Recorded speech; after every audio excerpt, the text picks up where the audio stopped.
Good afternoon and welcome back again, everyone.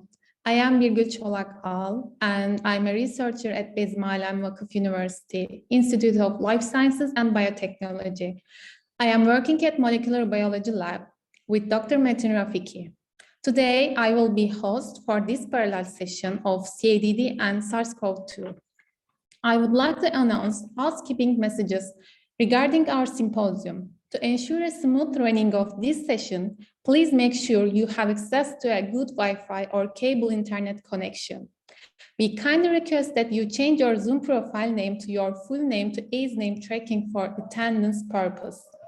The sessions will be live streamed on YouTube. For those who cannot get into the Zoom due to any technical issues, please join on the YouTube and inform us. Please join our Discord server for announcements and other communication. If you have any technical issues, kindly seek help through the chat box or email to us. If you would like to ask any question to our speakers, please type them in the chat. Now, I would like to welcome our chairperson for this session, Professor Dr. Atilla Akdemir, and our two honorable judges, Dr. Onur Serçinoğlu and Dr. Ayesha Fatima. I would like to confirm whether all the judges have got all their forms to judge. At the end of every presentation, there will be a 2-minute Q&A session. Now, I hand over the platform to Professor Dr. Atilla Akdemir. Over to you, Professor Doctor. Thank you very much for the introduction. So let me give you a short info on how we're going to set up this meeting. In total, we have 5 oral presentations and 8 poster presentations. So for the oral presentations, you will have 10 minutes of time and 2 minutes of questions and answers. For the posters, it's 5 + 2. So let's start. I wish all the participants good luck with the presentations and with the QA sessions. So the first one, the title of this first oral presentation, which will be presented by Anuj Mavlankar, is titled Interaction of Surface Glycoprotein of SARS-CoV-2 Variants of Concern with Potential Drug Candidates, a Molecular Docking Study. So let's start the video.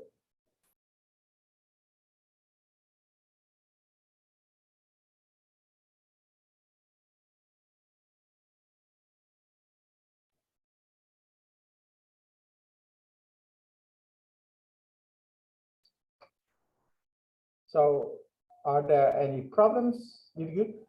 No, we are just opening. Okay, now. I see. Thank you.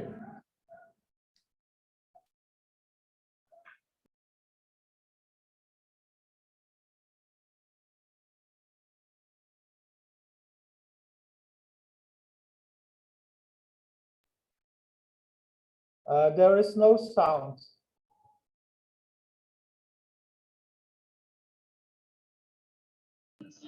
Okay.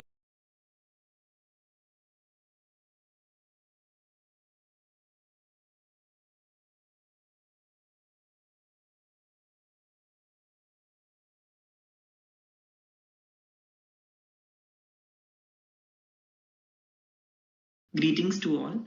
I am Anuj Mavlankar from Microbial Pathogenesis and Genomics Laboratory, ICMR, National Institute of Research in Tribal Health, Jabalpur, MP. My project topic is Interaction of Surface Glycoprotein of SARS-CoV-2 Variants of Concern with Potential Drug Candidates, a Molecular Docking Study. This is a graphical abstract of my overall work. In this work, I have selected the SARS-CoV-2 genome, that is the reference genome from Wuhan, and only the spike protein has been considered under study because it has shown some of the relevant mutations.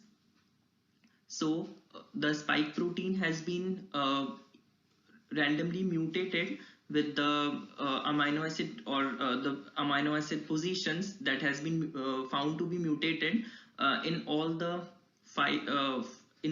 variant of concerns that has been considered under this study, that is alpha, beta, gamma, delta and delta plus. in this study, basically, the variant of concerns has been considered because they are of utmost importance and has been declared by World Health Organization to be of important international concern. So once the individual mutations has been induced in the spike protein, the particular sequence of that variant has been modeled, structurally modeled using a Swiss model server. And following that, the model quality validation has been performed using certain softwares and tools like ProCheck, IRET, Save server of the University of California, and etc., among others. Next, the protein ligand has been prepared using Autodoc Vina tool for molecular docking study, and finally the molecular docking study has been performed using 5 drugs under consideration like baricitinib, favipiravir, lopinavir, remdesivir, and dexamethasone. So the basic objective of this study is to focus on the utilizing molecular docking to determine the effect of the selected drug targets on various variant of concern.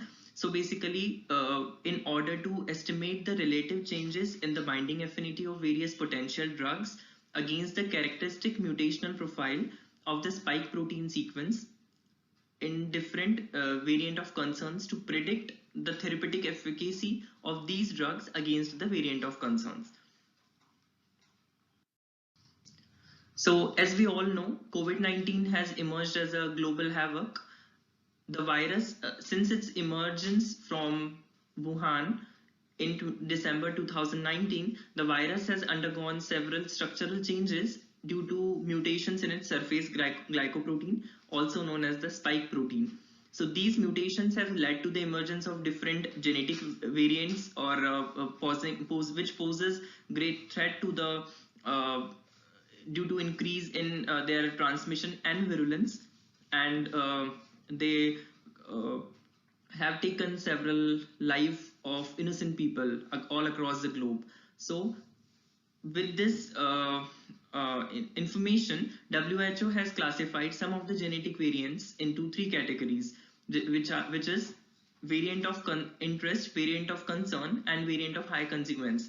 I have selected variant of concern for this study because they are at prevalence in the globe so far, and they have claimed so many lives.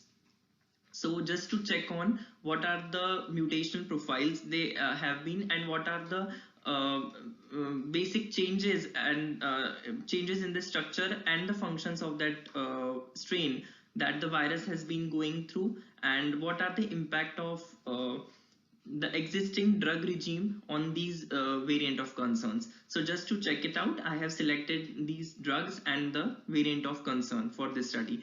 So to ascertain the effect of the signature genomic variants like the single nucleotide polymorphism, as I stated, the insertions, deletions, mutation, so molecular docking is initial point to start with, and it serves as a good purpose to deal with this situation. So new drug development, as we know, is a long process. So repurposing of the existing drugs for their potential against the SARS-CoV-2 might be the current possible solution to mitigate the situation. This table represents the basic spike mutations that have been reported among different variants of concern. As you can see, D614G, it is one of the mutation which is prevalent among different strains of coronavirus. So this is the this might be the one which is consistent among different strains that has been evolving over a period of time. So as we know, surface glycoprotein is the one which gets attached to the human ACE2 enzyme present on the host receptor, and they basically promotes the viral entry into the host cell. It is divided into 2 parts like S1 and S2. S1 subunit consists of the receptor binding domain, which binds directly to the H, that is human ACE2 enzyme, and facilitates the viral entry into the host cell. This is a workflow I have gone through, like spike protein sequence, then followed by the 3D structure prediction, then the model quality validation, then the protein ligand has been prepared using Autodoc Vina, ADT MGL tools, version 1.2, then further the grid box has been prepared, and finally the molecular docking has been performed. So the top the topmost poses out of the total 8 dock poses has been considered for the study, followed by the molecular dynamic simulation. So these are the molecular docking results which I have gone. In this, basically, the docking with the wild type, that is the Wuhan reference sequence, has been considered to be the 100%, and based upon that, the other docking postures between the drug and the variant of concern has been considered, and it's compared with the same. So as you can see, in the case of favipiravir drug, SARS-CoV-2 B.1.1.7, that is alpha variant, has been shown to be the highest efficacy, like 114.28% affinity has been shown. So it is of great significance. These are the basic best docking poses which has been shown with the drugs as well as the variant of concern. Next, the molecular dynamic simulation has been performed using the crystal structure and the equilibrated one. As you can see in the picture, the RMSD value between the equilibrated and the crystal structure is showing no much significant deviation between the two.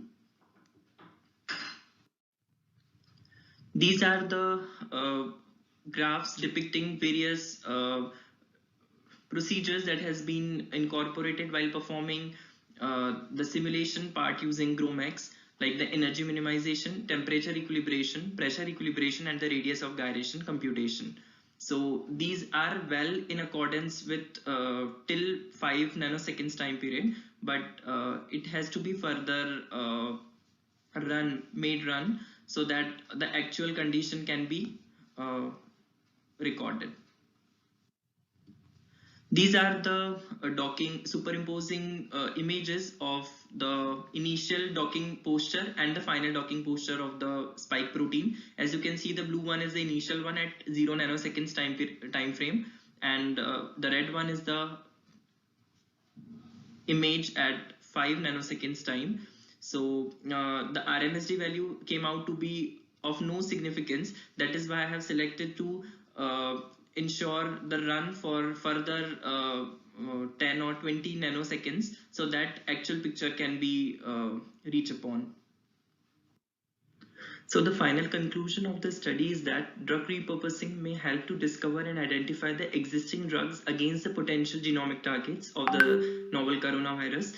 So the drug candidates other than favipiravir and dexamethasone, they showed no significant alteration in the surface glycoprotein structure binding when compared to wild type, that is Wuhan reference sequence, implying that the current regimen of the approved drugs can be continued in the patients infected with these strains of novel coronavirus. So apart from that, molecular docking approach offers a great promise for predicting and shortlisting the potential drug candidates and is existing drugs for quickly reevaluating their anti-SARS-CoV-2 potential, which can help in the timely, effective interventions. Thank you so much.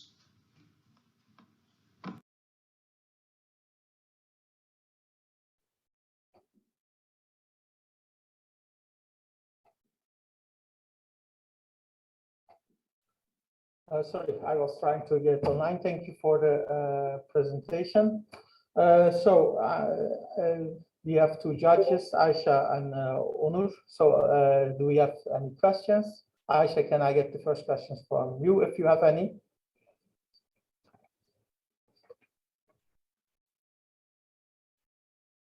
Aisha? Yes. Okay. Sorry, I have some internet problems also. So Sure. I'm Mr. Anuj. Are you there? Could you open your camera for a while? We can see you. Yes, Okay. sure, ma'am. Okay. Thank you so much. It was a very good, relevant study, I would say. Thank you so much, ma'am. Okay. Could you move to your methodology slide if we could see that again? If you can we go ahead? Oh, you share your screen? Let me. Yeah, sure. Yeah, please share your screen. Yes, sure, ma'am.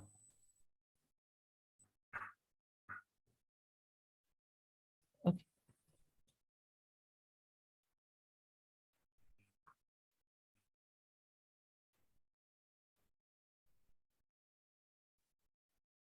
Is it visible now? It's coming on. Okay.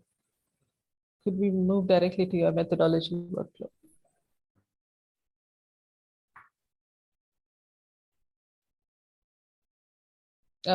Could you go to slide number 5? Yes, Number yes, 5, ma'am. 6. Okay. This one, ma'am? Okay. All right. Then your molecular dynamics simulation was done on. GrowMax, ma'am. Sorry if I didn't follow because we're doing something. Ma'am, it's GrowMax software. Is it audible? Am I audible to you? Now it's okay. Now it's okay. Ma'am, it's performed on GrowMax. Okay. And the force field was? Force field is amber. Oh, Amber. amber force field. Why amber? Amber because I have read certain force fields for the simulation perspective, but I found to be more suitable for the purpose of binding. It consists of all the suitable parameters and the energy constraints therein. So I moved on to amber. Okay. Okay. Thank you so much. I will give it to the second judge if he wants to ask the question. Thank you.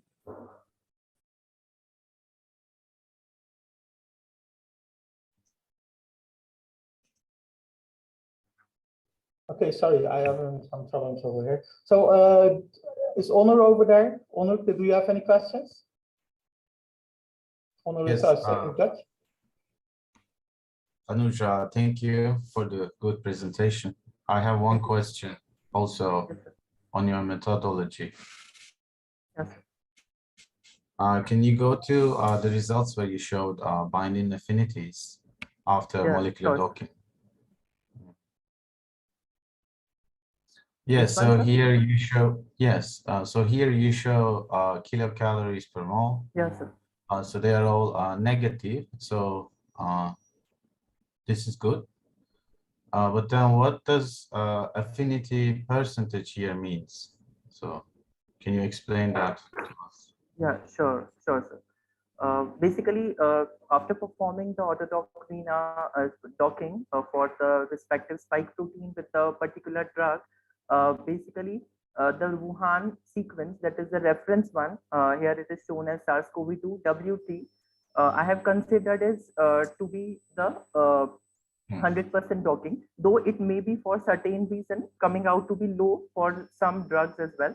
But I have considered for just to set a base benchmark for the relative comparison between different drugs and the variant of concern. I have considered the wild type to be the base one, and then with respect to that, I have compared it with respect to delta plus and alpha and beta, and for other variant of concern. So just to give a baseline value or of the docking. Okay, thanks. Okay, thank you very much. Unfortunately, I'm not able to ask any questions because we have a huge lack of time. We have already some delay due to problems. So I thank you very much for your oral presentation. Let's continue to our second speaker today. It is a poster presentation by Varus, and the title of his presentation is Graph Theoretical Network Analysis and Molecular Modeling of 3,4-dihydropyrimidine Derivatives for enhanced cancer activity. So let's see the presentation, the poster presentation then.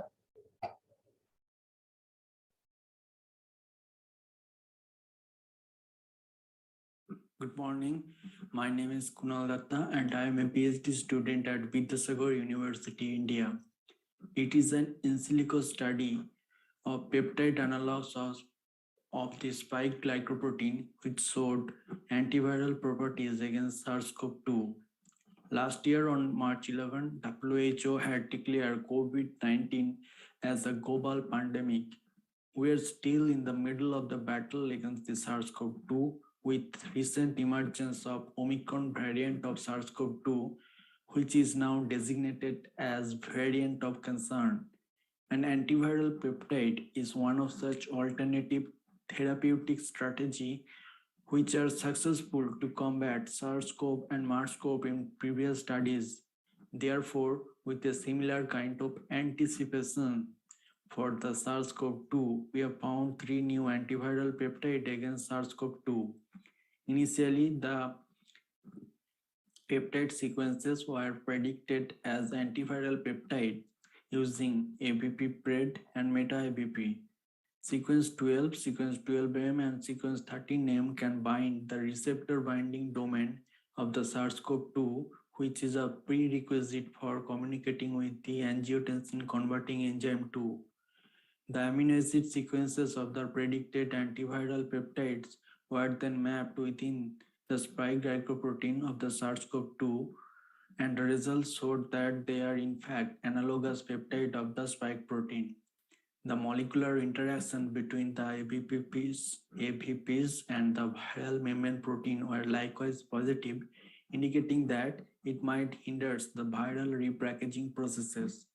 Recent work by Caron et al. Suggests peptide mimic of the human angiotensin converting enzyme 2 can block SARS-CoV-2 pulmonary cell infection with the high affinity antiviral peptides, namely P7, P8, P9, and P10. In addition, we have found that the predicted IC50 values of those high affinity antiviral peptides are about 41 to 42 micromolar.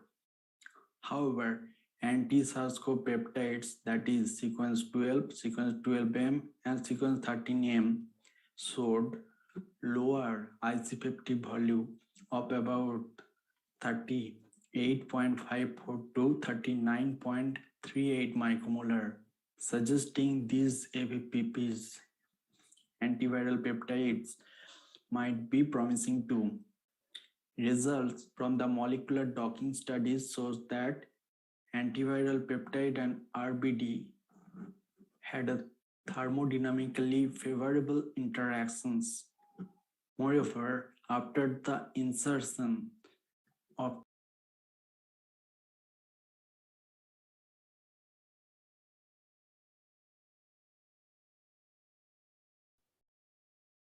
Presentation has frozen. and sequence 12M revealed very low cytotoxicity. In addition, the molecular dynamic studies of AVP-RBD complex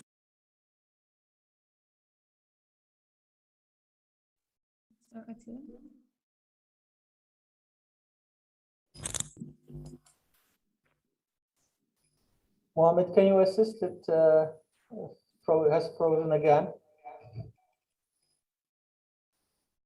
is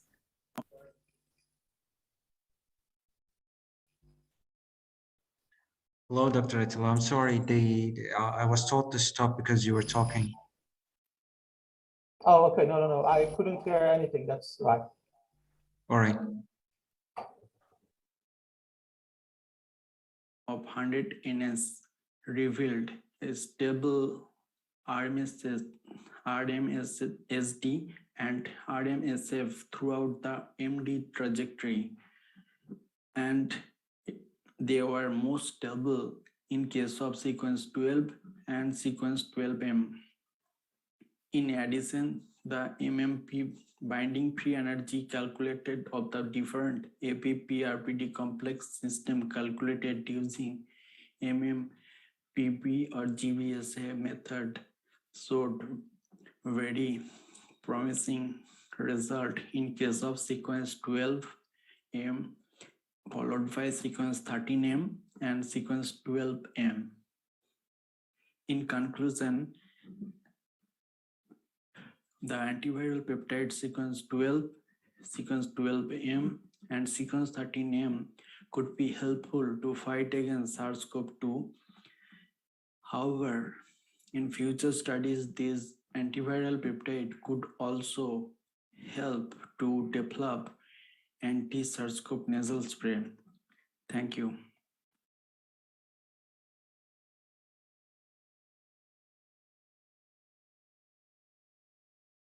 So thank you very much for this presentation. This was Kunal Dutta. I was expecting this the second slide. This was the third presentation today. So I have some questions, if I may ask Kunal. Maybe I have missed it during your poster because there was a lot of how to say interference at this site. But can you discuss a little bit more detail the deep learning or the machine learning that you have applied, how you have applied it?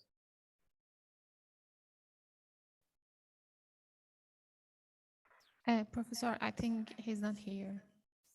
Okay, Hello? then continue. Is Kunal, are you there? Yeah, actually, we did not build any simulation or machine learning algorithm. We actually use the previously published work or previously available the online server, that is Meta ABP and ABP Pred, that is based on machine learning. We did not program or code anything for machine learning, but we just use the previously available resources for prediction of antiviral peptides. Okay, thank you very much. Aisha or Onur, do you have any questions? Otherwise, we should. No, I'm okay. Onur? I'm okay. Thank I'm you okay. very No much. questions. Okay, okay, thank you. I do very not much. have any questions either. Okay, Thanks. thank you very much. Mohammed, can we go back to the first poster, this graph theoretical network of Varus? I announced him by accident, maybe. Yep, Is sure. that, okay. Great. Okay, so this is the poster by Varus graph theoretical network. Yes, thank you.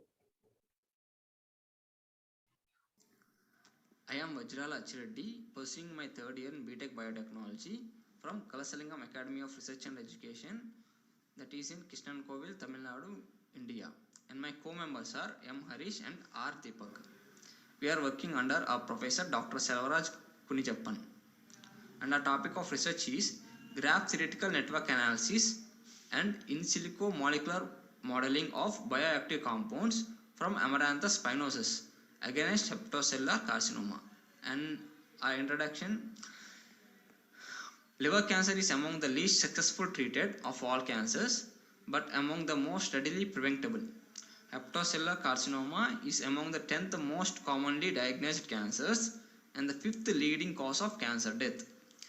Currently available treatments for heptocellular carcinoma is curative resection, liver transplantation, chemoembolization, and radioembolization, which have some drawbacks like treatment depends upon the tumor stage, patient performance status, and the liver function reserve, and requires a multidisciplinary approach so as to rectify all the drawbacks and to innovate a new idea on this area of research.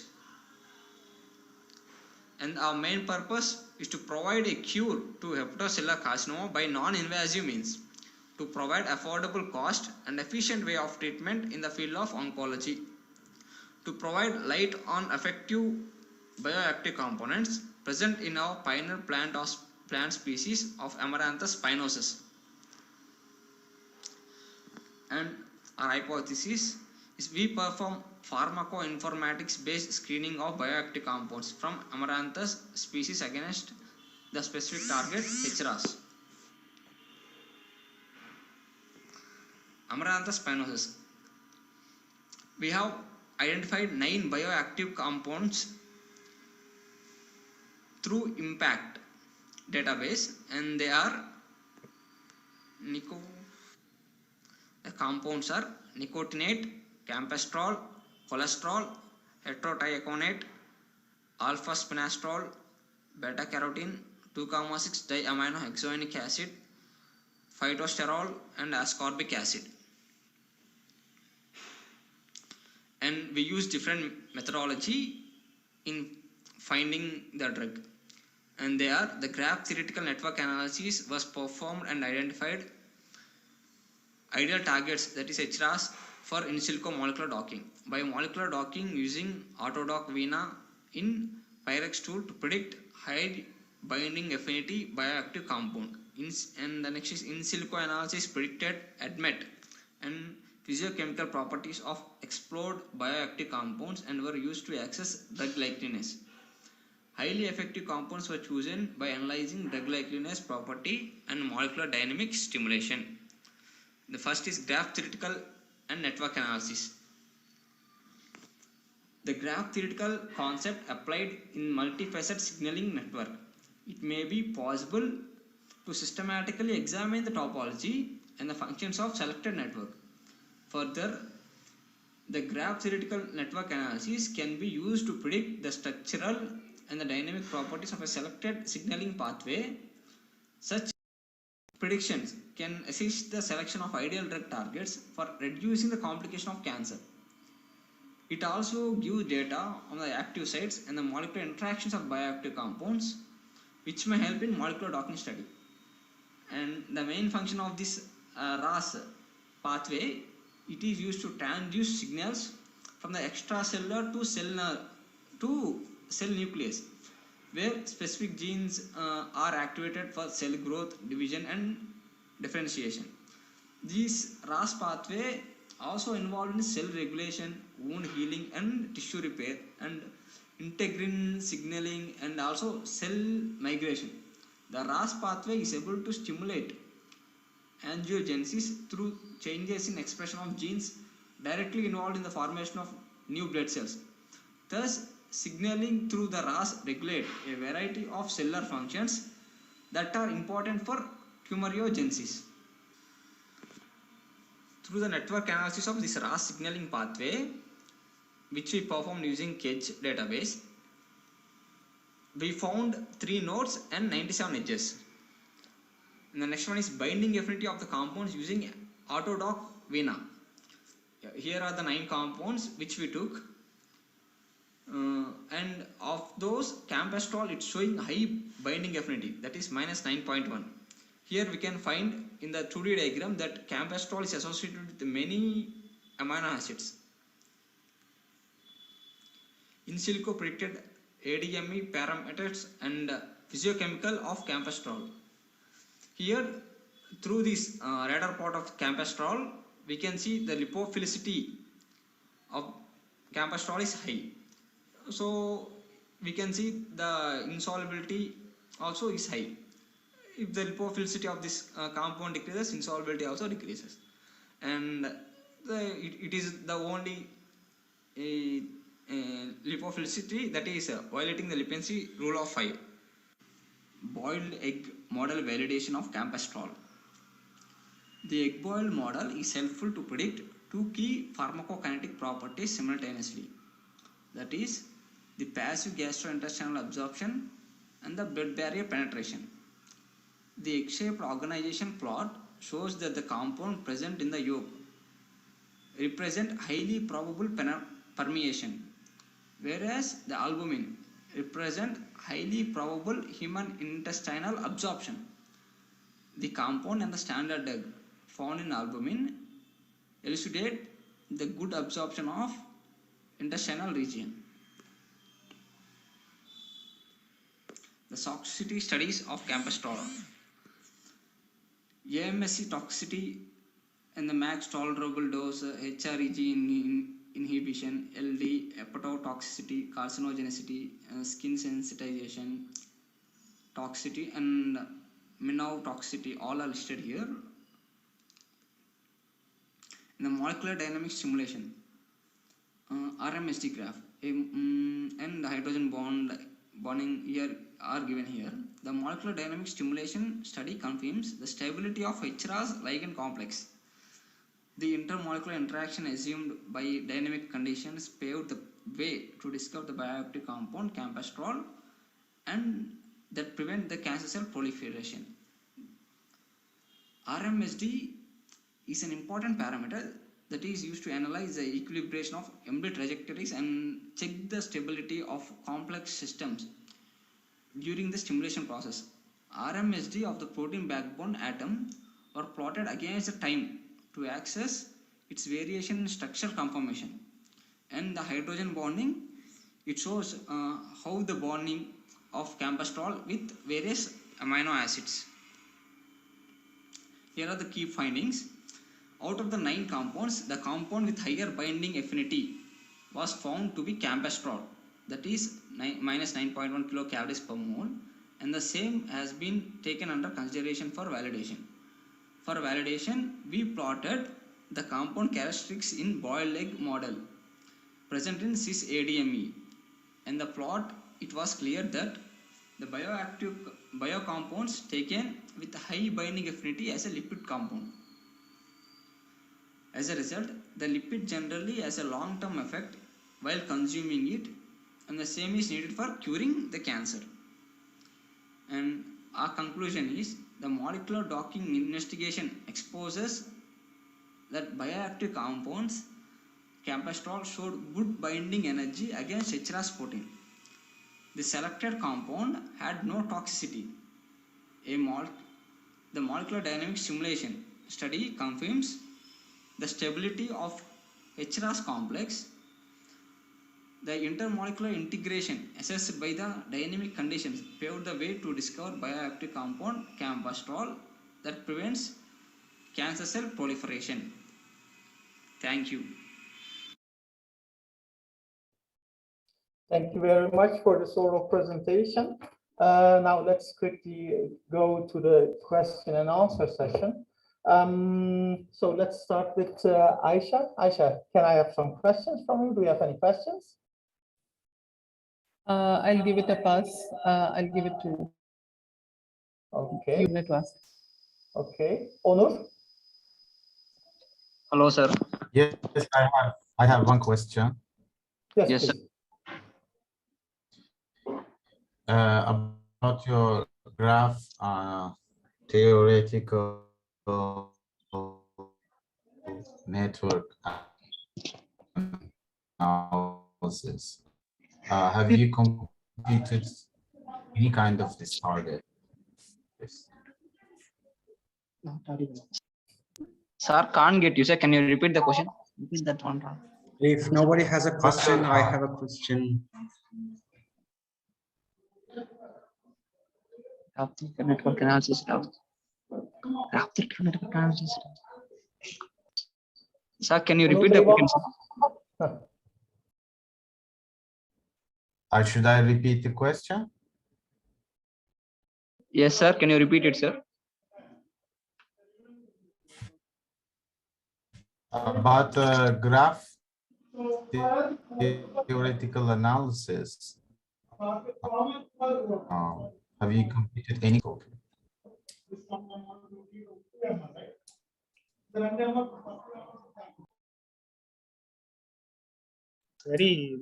Sir, your voice is not correct, sir. Can you text it, sir? We'll answer for it, sir. Sure. Okay, I text my question and you can answer in the chat. Yes. Okay.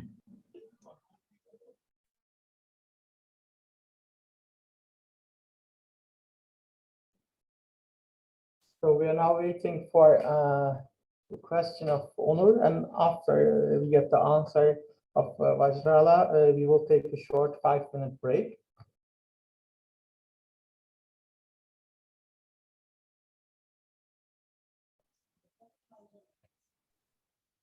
Have you seen the question, Vajrala? Yes, sir. Yes, sir. Computer design matrix. So have you computed any network metrics when performing your graph theoretical analysis? That's the question of Onur. Sorry, KEGG pathway, sir. We use KEGG pathway and we track the HRAS protein, sir.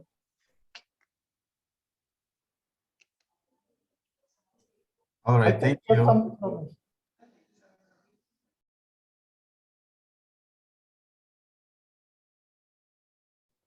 I think there is an issue with the connection, so maybe we should continue to our break, and the question can be answered by texting back. Shall we do it like this, Vajrala? If you can write Onur back with your answer, it would be great. Yeah. So let's take a 5 to 10 minutes break. We will update you on the progress and then be back here again. So Virgül, the floor is yours. Okay, thank you, Professor Dr. Attila. We are now taking a 5 minutes break. See you in 5 minutes.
Hi everyone, welcome back again.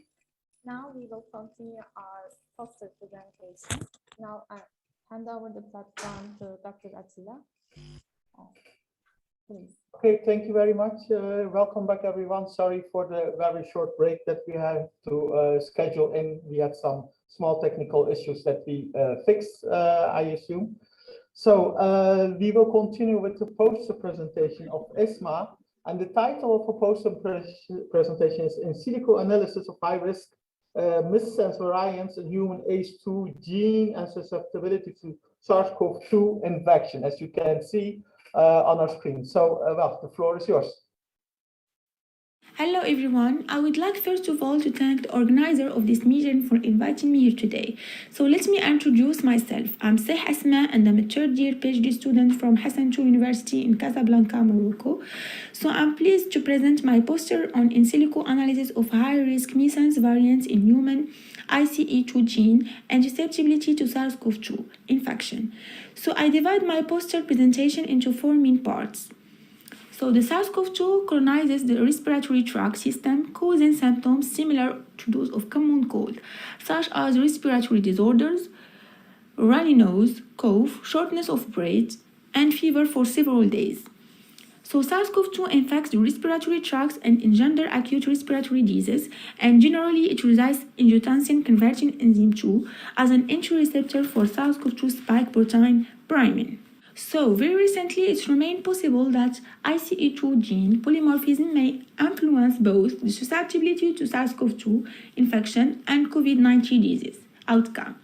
So, the purpose of this presentation is to show you the deleterious variants in ICE2 gene by using various bioinformatics tools to extrapolate the possible associations of ICE2 polymorphism with COVID-19 susceptibility. Then I will move on to the materials. In our study, 242 missense variants were collected from ensemble database. After that, SIFT, Polyfen, Proven, and Panther algorithms were used to predict the functional effects of mutation on the protein. Secondly, MoPro and iMutant tools were used to identify the mutation effect on protein stability. Thirdly, Conserve, Swiss model, and string were used to predict the mutation effects on protein structure, function, and protein-protein interactions.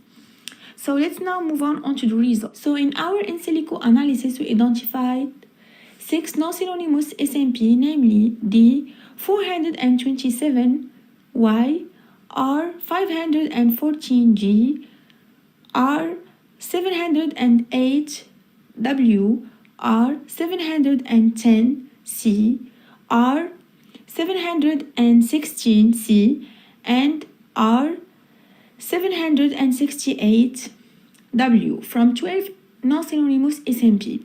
The 6 tested non-synonymous SMP were predicted to be deleterious by at least 6 algorithms, decreasing the stability of ICE2 by both MoPro and iMutant, and located in conserved regions with a score conservation of 9. Expected D427Y, which may affect the structure and function of ICE2 protein. Then the interaction analysis using string server suggests that the ICE2 protein not only participates in hypertension and cardiovascular disease, but candidates also in COVID-19 disease.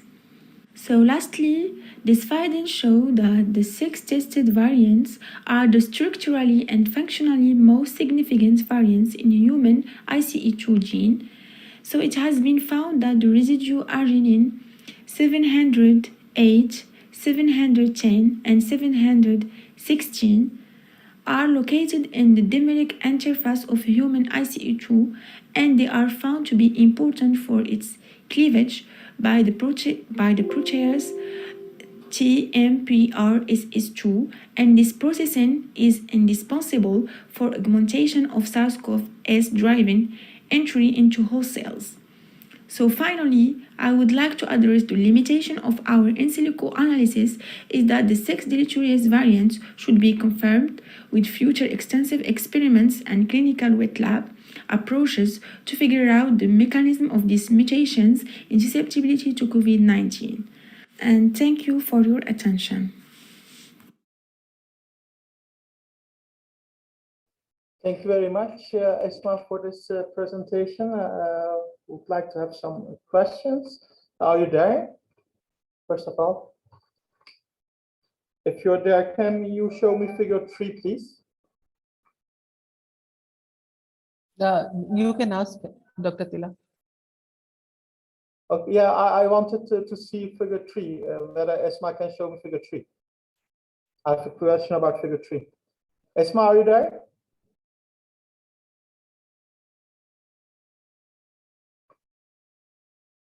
Okay, she seems to be not here. So for the sake of time, we have to continue then to the next poster. Dr. Atila, I think she put in the chat she's here. Okay. But I don't hear her.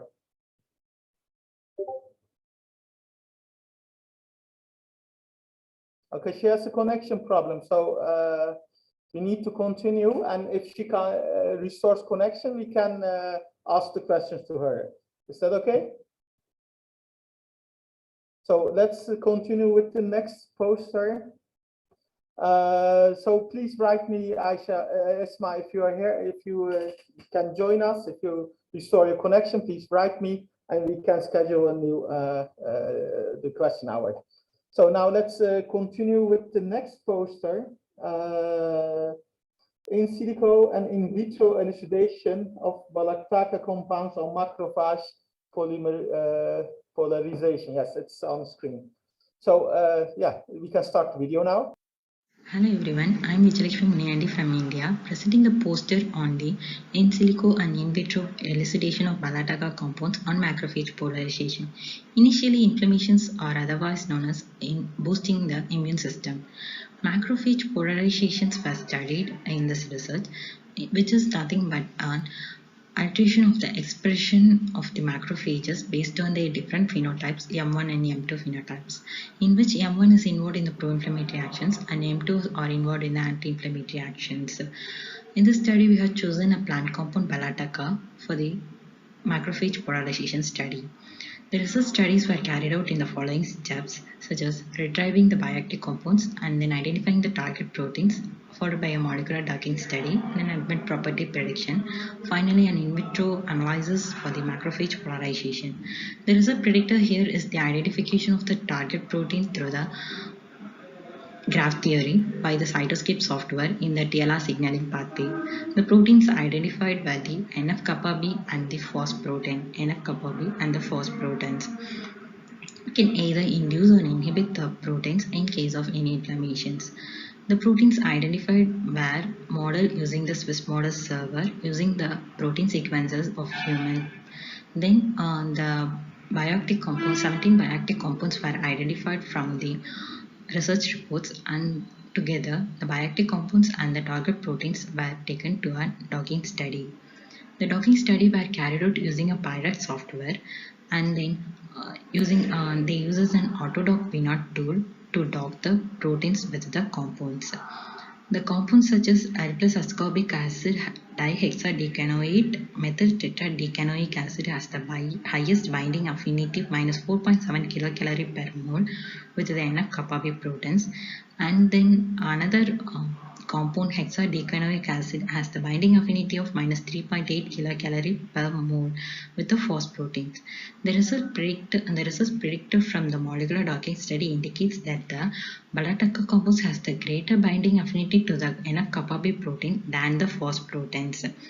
Then an admin property was studied. ADME property was studied using a Swiss ADME server, and then toxicity study were carried out using a PKCSM software.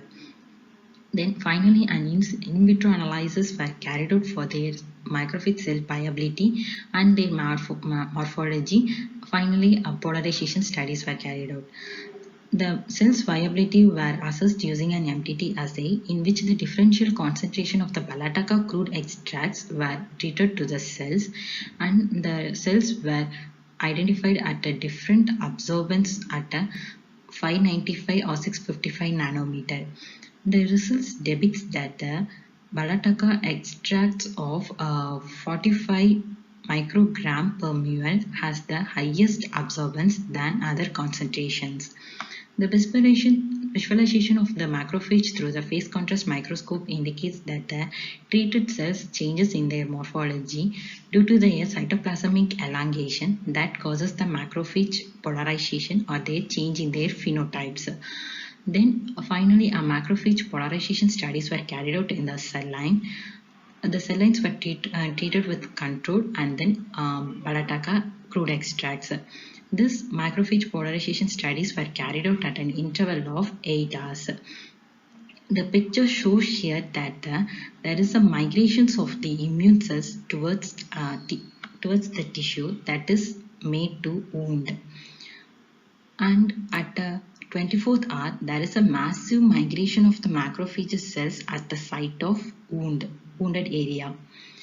In the control tissue, there is also a migration of macrophages, but the time taken to attain to heal the process is very less when compared to the treated cells. Thus, from the summary of the poster, I am presenting that the Balataka compounds has the greater binding affinity to the NF-kappa B protein as studied by the molecular docking study. This NF-kappa B proteins will initiate the secretion of the pro-inflammatory cytokines. The admin property studies indicate that these Balataka compounds can be used as a drug. Further studies on the in vitro also suggest that these Balataka compounds induces the macrophage polarization, which activates the immune cells through the NF-kappa B. Therefore, the healing process for the wounded area is very less when compared to the normal process of immune cells. Thus, these compounds can be used in case of the immune suppressing host to induce the immune cells and to heal faster than the normal persons. These are some of the references for this study. Thank you everyone. Thank you very much for this poster presentation. I have one question, if you're here. So you performed the docking against two targets, NF-kappa B and the phosphoprotein, and then you share some binding, strengths, binding affinities, binding energies, I should say. Are you confident that this docking, the scores that you just shared are correct? Why are you so confident on these docking scores? Can you share that with us, please?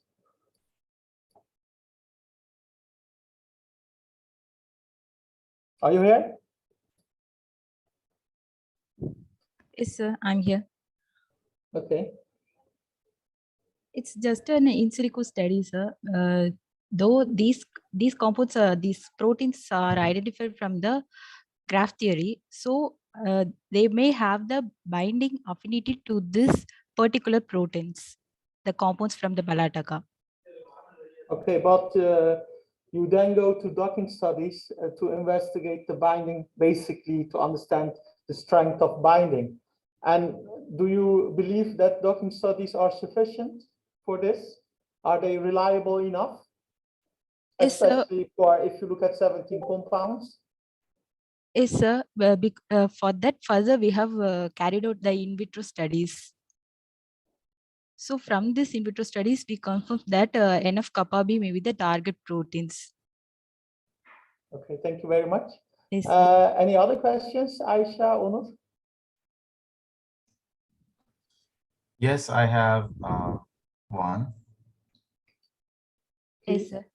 It is highly related to this previous question, actually. So do you believe that your in vitro results could have resulted from binding to other proteins? Binding, but the other proteins have these proteins have the higher degree of targeting the genes, sir, targeting the transcriptional factors.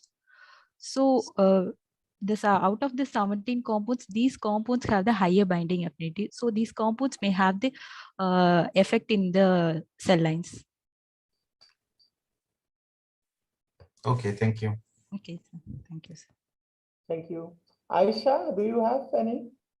It's okay. You can Thank you very much. continue. So let's continue for the sake of time. Our next presenter will be Eda. She will have a poster, oral presentation entitled Benchmarking Why to Use Structure-Based Binding Energy Predictors on Spike RBD ACE2 Deep Mutational Scanning Dataset. So if we can, here it is. Okay, let's play it then. Hello everyone, I'm Eda Şamlıoğlu. I'm a master student at İzmir Biomedicine and Genome Institute and our lab located at İzmir Biomedicine and Genome Center. First of all, I would like to thank the organization committee of the symposium for their effort and provide us the opportunity to present our work. Today I will talk about our benchmarking study of structure-based binding energy predictor on SARS-CoV-2 spike and human ACE2 deep mutational scanning datasets. First, I will start to talk about SARS-CoV-2 variants. Scientists and even not scientists watch SARS-CoV-2 variants with eagle eye since circulating variants emerged new situations like enhanced transmission. And then we will take a glance at experimental effort, which name is deep mutational scanning, to reveal mutations effect on SARS-CoV-2 spike and human ACE2 binding. Then we will focus on to the in silico approaches, those we use in study. And lastly, I will present benchmarking results, our findings and conclusion. Here you see the receptor binding domain, shortly RBD of SARS-CoV-2 spike with orange and ACE2 protein with blue, which are initiates the viral infection. At the right hand side, you see the interface of the protein complex where binding happens. Not surprisingly, SARS-CoV-2 variants has various mutations in the interface. The first variant alpha has a mutation at the 501 position convert from asparagine to tyrosine. This mutation is very popular because it's first reported interface mutation. Then beta, gamma, eta, iota, lambda, mu, and lastly the Omicron variant were reported. Omicron draw attention of scientists since it has 9 interface mutations. The interface mutations of SARS-CoV-2 variants poses a significant importance in terms of binding affinity and transmissibility change of virus. To this end, there were a huge effort for calculating binding energies of SARS-CoV-2 variants. Here we move to the experimental efforts to reveal mutations effect on binding. By using the mutational scanning, ACE2 and RBD interface was scanned by point mutations and binding affinity change upon mutations were reported. Blom et al. Scanned RBD interface by converting the wild-type amino acid to the 19 possible amino acids for nearly 200 positions. And for ACE2, Proco et al. Presented the same kind of dataset for ACE2. This dataset maintains importance during the pandemic for variant effect and therapeutic studies. However, deep mutational scanning is time-consuming and costly method. For example, the most popular mutation at 501 position, wild-type amino acid and converted to the Y. After mutated RBD were produced and localized in the cell incubates with ACE2 and binding complex sorted by FACS. And these experiment sets repeats for each mutations, including the controls. For the calculating binding energy change upon mutation, simply wild-type binding energy subtract from the mutant energy, and according to that, negative delta G means enhanced binding affinity, and positive delta G means decreased binding affinity. Scientists revised to these deep mutational scanning dataset after each variant, especially after the Omicron. Some scientists look for the in silico approaches that can calculate delta G accurately and fastly. Some of them published their studies as a preprint and posted on Twitter. After that, another scientist critically commented to those tweets. Some once mentioned deep mutational scanning studies of Blom et al. Some of them underlined solving mutation effect on function is not easy problem to solve by even experimental binding energy. Some of them mentioned docking cannot predict binding affinity reliable for most cases. So the question is that can in silico approaches predict how mutation affect binding affinity? For an in silico study, mutations model on 3D structure first, then the model score by using scoring function, then delta G calculates that I previously described. In our study, we benchmark 6 different structure-based delta G prediction approaches to answer the important question. We use HEDOC and UEP as a naive predictor since HEDOC has simple energetic scoring function and UEP scoring functions build on contact terms.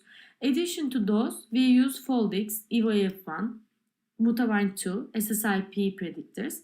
FoldX scoring function contains physical energy terms and it has an option to calculate delta G with and without water. Also, EvoF1 has physical energy terms in its scoring function. And Mutabind2 and SSIP contains both physical energy terms and evolutionary conservation terms. We benchmarked those widely used binding affinity predictors on 263 interface mutations. We selected positions that only actively contribute to the binding. Here you see the distribution of our data set. We selected half of mutations from enriched cases and another half from depleted cases. Enriched terms used to specify enhanced binding affinity and depleted vice versa. Here you see the selected mutations for RBD and ACE2. Each spot color according to the experimental binding affinity value. Also, positions located in the y-axis and possible amino acids on the x-axis. For instance, N501Y, this spot represents results of a whole experiment that I explained before. We revealed performance of those predictors by comparing with experimental binding energies. FoldX has the highest performance on overall dataset and performance of FoldX and FoldX water are not different that much. So we can say that water contribution do not affect FoldX performances in this case. Also, overall performances do not differ significantly among the predictors. Addition to the overall performances, we present predictor performances on RBD and ACE2 separately. Again, there is no big differences. However, when we analyze performances on enriched and depleted cases separately, Mutabindic and SSIP perform differently. Addition to those findings, we present predictors performances on highly packed residues, which are selected by UEP. For this analysis, we have 129 case in dataset. Interestingly, EvoF1 show very low performance on highly packed enriched cases. To explore predictors' nature deeply, we built metric analysis. Let me explain those metrics on an example. Here the example, mutations from N to Y. We classified mutations by using its van der Waals volume change. These metrics calculate similar to the delta G calculation. Volume change calculates by subtract van der Waals volume of wild type from mutants. Also, hydrophobicity and flexibility change calculates by using same way. We presented results of those metric analyses in this figure. For better present, we investigate this figure by using delta success rate. Delta success rate is difference of enriched and depleted success rate. Dark red and blue represent extreme delta success rates and tell us about biases of predictors. Mutabind2 and SSIP has notable delta success rates for each matrix. In fact, this originates from depletion bias of these predictors that we previously mentioned. Addition to that, we found that HEDOC predicts most of the volume increase mutations as affinity enhancing, and for FoldX predicts mutations with decreased hydrophobicity as affinity enhancing. We built root median square deviation shortly RMST analysis for those models. RMST is a standard measure of structural distance between coordinates. We aligned our structure on the reference structure. Here the example is again N501Y. Let's look into the interface closely. N colored with gray, and in here Y modeled by FoldX, you see magenta. Similar to that, SSIP models same mutations in a different orientation. And here we see all modeled why amino acids here. We reported these analyses for all mutations in the dataset, and we found that hedox structures differ from others. We think it's because of a hedox refinement step. In this study, we found that Foldix and EVF1 have first and second highest performances respectively. Our performance analyses show that mutabind2 and SSIP bias toward predicting most mutations as depleting, and Foldix predicts mutations with decreased hydrophobicity as affinity enhancing. Also, HEDOC predicts most of the volume increasing mutations as affinity enhancing, and models of HEDOC differ from others because of its refinement step. In conclusion, our system-based analysis show that classical affinity predictors are not yet fit to predict the binding affinity change of a virus host system like SARS-CoV-2 ACE2. My last word that I would like thanks to my PI, Dr. Ezkaraca, and my colleagues who has wonderful contribution to this study, Melis, Burcu, and Mehdi, also all members of Karaca Lab, and of course to you for listening to me. For further news from Karaca Lab, you can follow us from Twitter and GitHub. Thank you. Thank you very much, Eda, for this nice presentation. Well, let's go to the question section. Aisha, can I have your questions for Eda? No questions, but yes, it was a very good study. Okay. I was thinking, first I couldn't follow what was happening, then I guessed, then I followed, it was okay. So you were trying to compare the different programs, is it? Yes, 6 different programs. Just the comparison of different programs, what kind of predictors they would give, or they are prediction programs, but what is the effect of them, is it? Their performances, we worked on their performances by using experimental delta G values.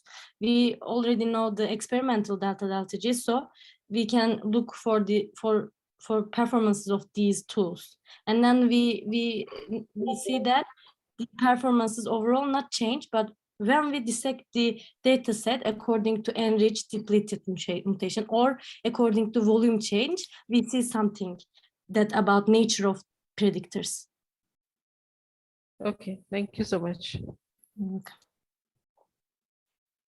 Onur, do you have any questions for Eda? Yes. Please. First, Eda, this was very good. Thank you. I have one question. If you go to your conclusion slide, can we do that? I cannot share my screen, but maybe someone can do for us. Just give me a second. I'll make you a co-host and you can share.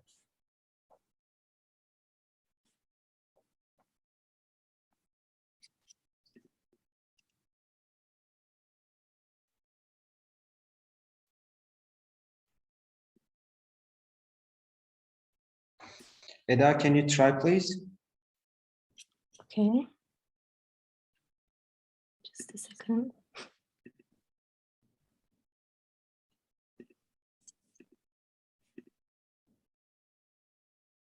Can you see?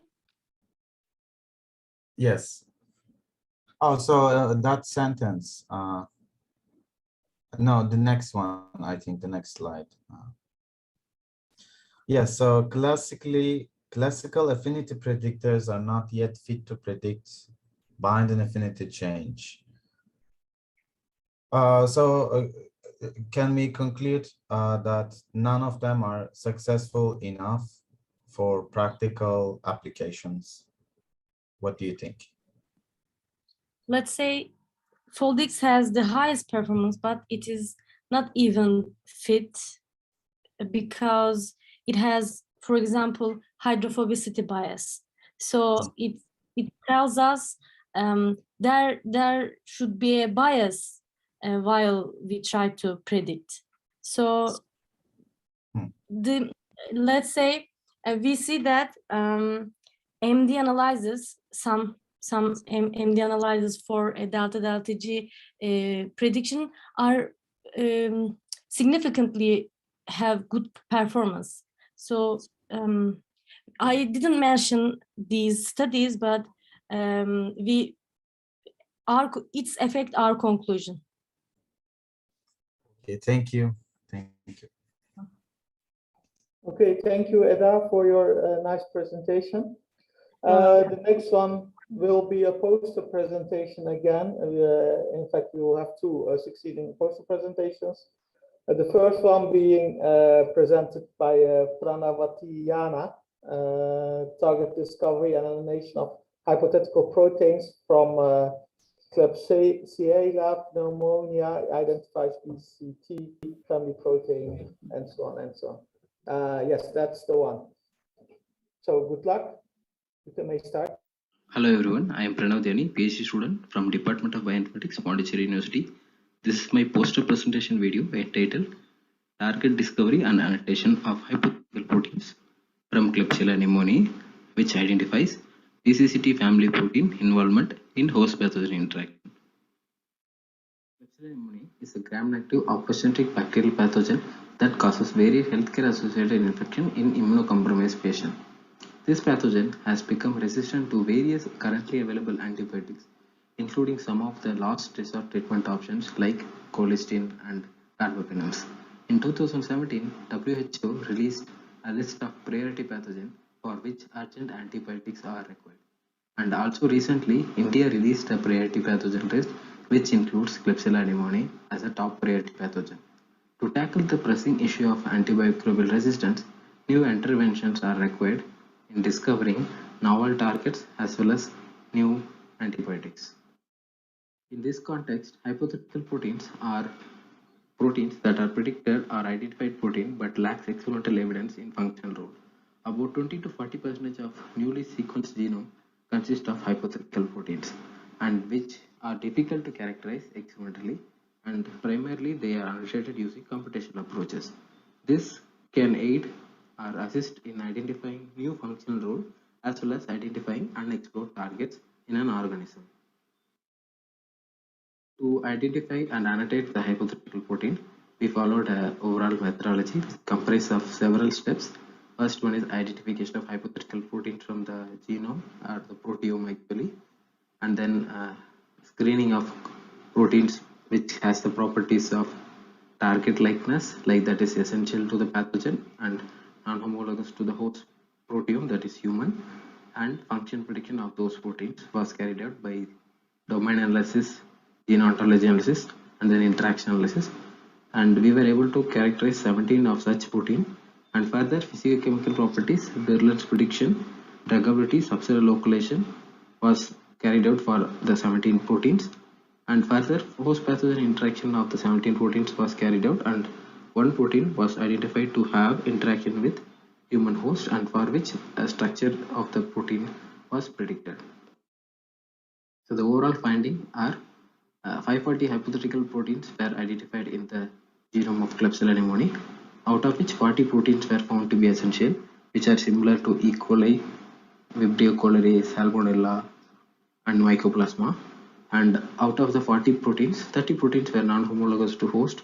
That is, these proteins are exclusively present only in the pathogen.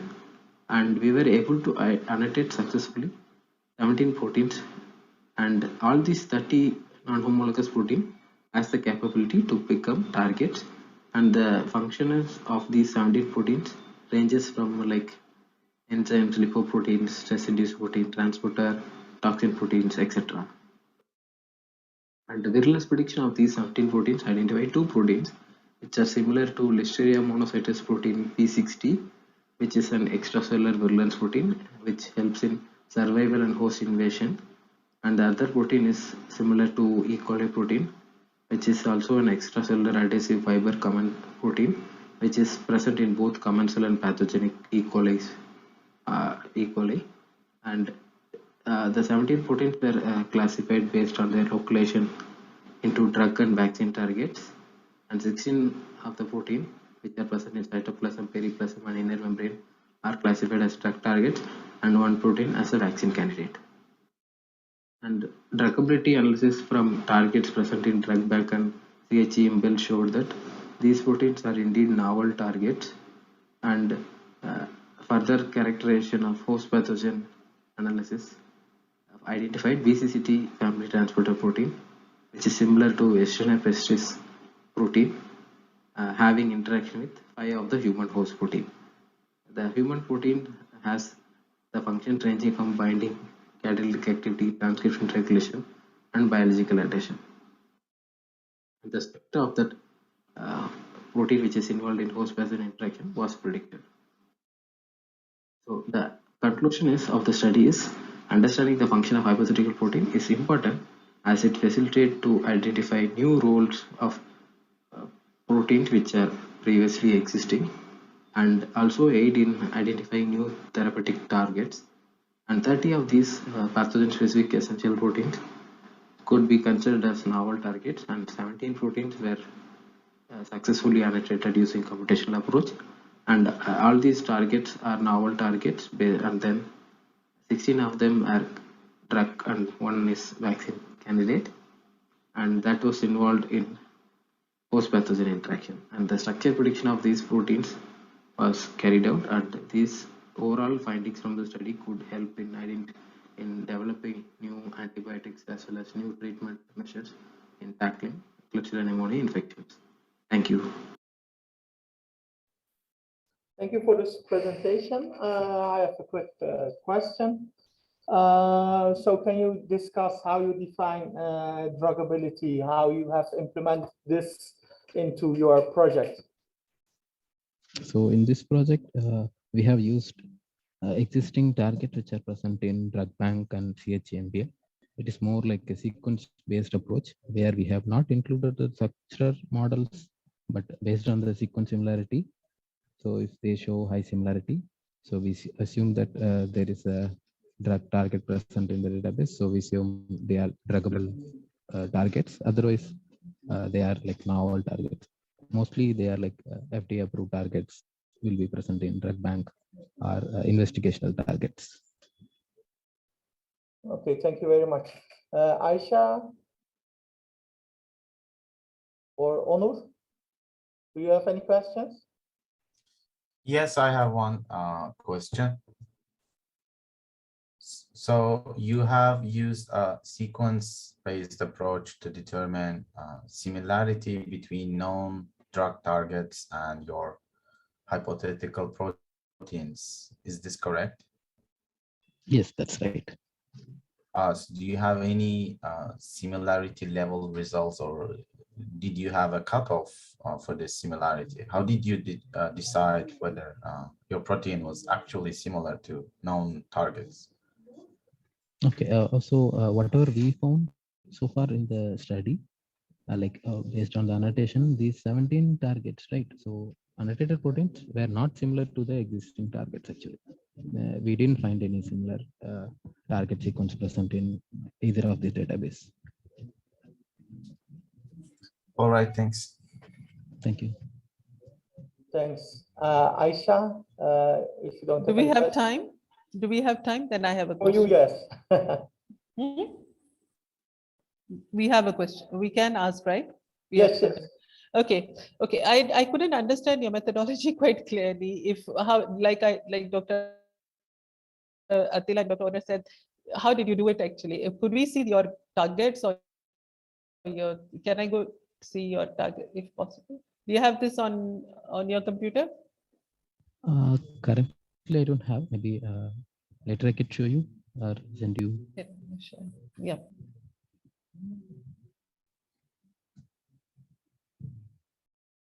I can tell that these proteins were similar to known pathogenic proteins, like as I mentioned, E. coli and other species of bacterial pathogens.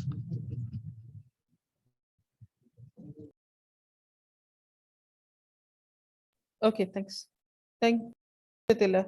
We can continue.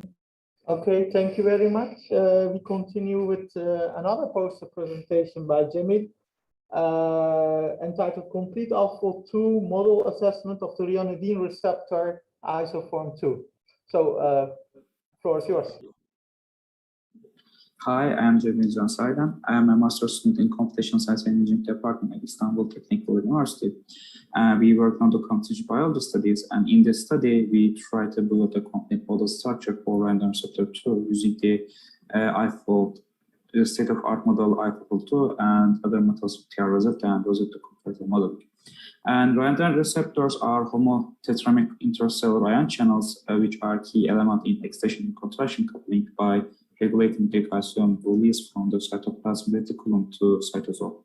And there are three isoforms, and we are working on the RANDAN2, which is most abundant in cardiac muscles. And random receptors have a common mushroom-like shape, consist of a large cytoplasmic head and the transmembrane part. And aberrant RANDAN2 activity causing the heart disease, such as a tachycardia or arrhythmia. And previously, several different RANDAN2 structures have been released, and yet there are missing regions in the structures. And in our methodology, we applied the divide and conquer principle, which means that we focus on the missing region individually, then we combine all missing structures into the one final model. Before we start the modeling, we analyze the PDB sequence of the available structures, and we see that the most of the missing sequence amounts varies from the 40 to 100, and except for this region actually. And this is the largest missing region, which is located near the transmembrane region. And although we tried to model this region, we failed, and in our results, and I didn't show up here, but we see that this region might be embedded in the membrane, or it's highly disordered. And also previously for random one modeling, the equivalent of this region was not modeled for full-time simulations. And in the result, the channel's function is still correlated with the experimental data. So for now, we did not include this region in our final model. And let me explain our approach for by showing our results. And for this region, which is here, first we applied the IFOL2, and it failed actually. And there might be two reasons for this. First one, we have a low amount of MSA data, multiple sequence alignment data, which is the 17 actually, which was the 17. The second one, this region is a disordered region actually. And so we applied the TR Rosetta protocol, and it seems a contact between these two regions in the structure. And after that, we applied the 500 nanosecond molecular dynamic simulation, and we see that this contact still exists at the end of the simulation. And after that, we keep this structure in our final model, and this is our final model. And for this region, previously we applied the comparative modeling. And after the IFOL2, unlike the crime structure and the random receptor, unlike the crime structure of the random receptors, IFOL2 puts this structure into it showed that this region as a part of the IFOL motifs in here with very high accuracy, and which actually causing the structural shift for this region actually. And for this region, we applied a similar approach. Before the IFOL2, we applied the comparative modeling, and this region actually kind of complicated because there are several different regions coming together, and there are conflict in the crime structure, and we are not sure the structure and also the sequences. After we applied the IFOL2, we see that there are the structural shifting in the crime structure. And when we directly use the crime structures, we see that there's the shifting in here. And in the conclusion, we see that At the end of in conclusion, we combined all of this structuring with our final model, which looks like here. I put our final model, and we see that we clearly saw that the alpha-2 highly occurred in our protein compared to the other methods, and we are currently running a Phylogenetic RANDOM2 simulation to optimize this structure. And this is our study. Thank you for listening.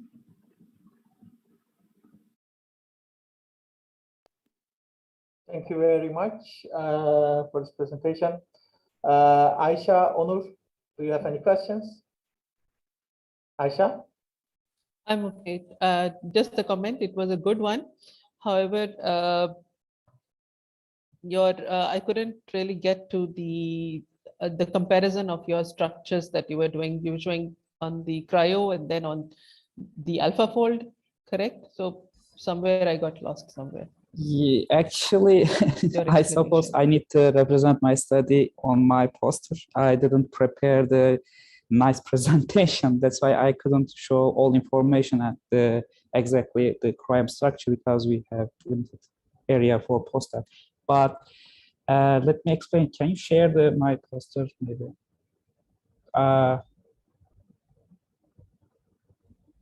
For example, let me explain in the cryo structure, I some area, but the remaining of the structure directly I get from I restrained and I directly, it's similar to cryo structure.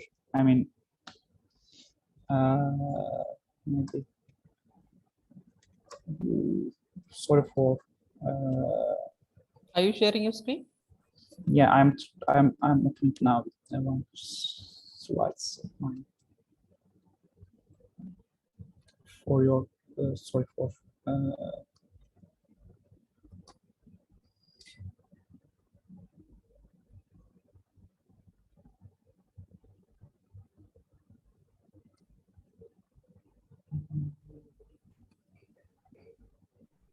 If we have trouble, we may continue. Yes, yes, please. I couldn't my slides actually. Okay. Aisha, any more comments? Otherwise, shall we go to Onur? I think can go on. No problem. We can find Onur? something later. I don't have any. Thank you. Okay. Thank you very much for this presentation, Onur. So I'm sorry, Jennifer. Thank you for your presentation. Now I'm continuing with our next candidate, Sefer Badai, also from Istanbul Technical University. I see the oral presentation already online. So, well, the floor is yours, Sefer. Hello, my name is Abdul Salam Yazid and my advisor is Sefer Badai from the Informatics Institute at Istanbul Technical University. I will talk about Swift docking, which is a neural network-based method for speeding up molecular docking. Traditionally, virtual screening is used in selecting the top molecules that will bind onto a target protein. It is used in narrowing down such space of millions of molecules, and it is crucial in drug discovery. It is divided into ligand-based and structure-based. In the case of structure-based, docking is performed. Nowadays, the size of data is increasing rapidly. For example, the zinc database contains 230 million molecules. And to process huge amount of molecules, you need a HPC environment, high performance computing environment. In this work, we aim to accelerate docking of large libraries using machine learning. There are works that rely on machine learning to predict docking scores. For example, lane docking, emulating docking and deep docking. In the case of lane docking, 10,000 molecules are selected out of millions and used to train a model which will be used to make predictions on a separate set of ligands. Emulating docking works similarly. Deep docking uses millions of molecules for training machine learning models, and it involves constant redocking in the training process.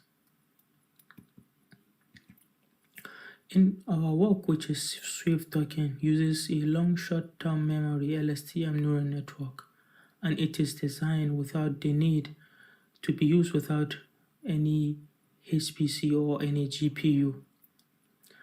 And all you need to provide is a CSV file containing your ligands, smiles, and the docking scores on a target protein.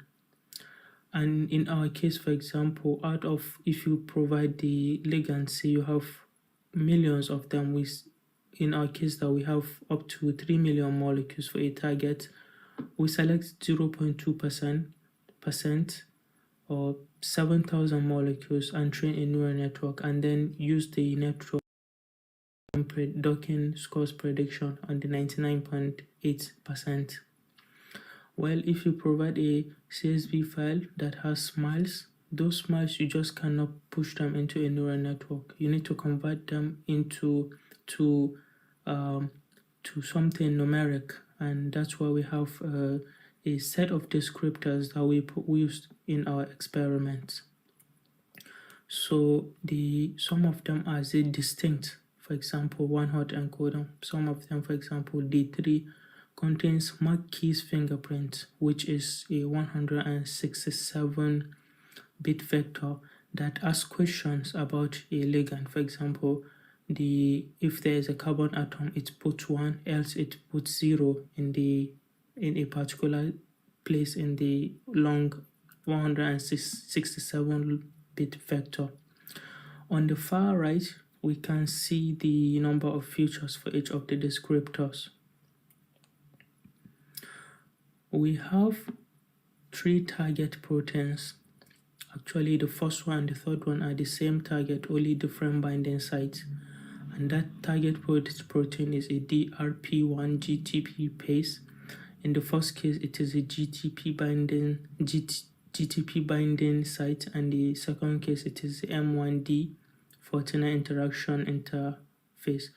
The second target is a ryanodine receptor, and the binding site is a dandrolin binding site.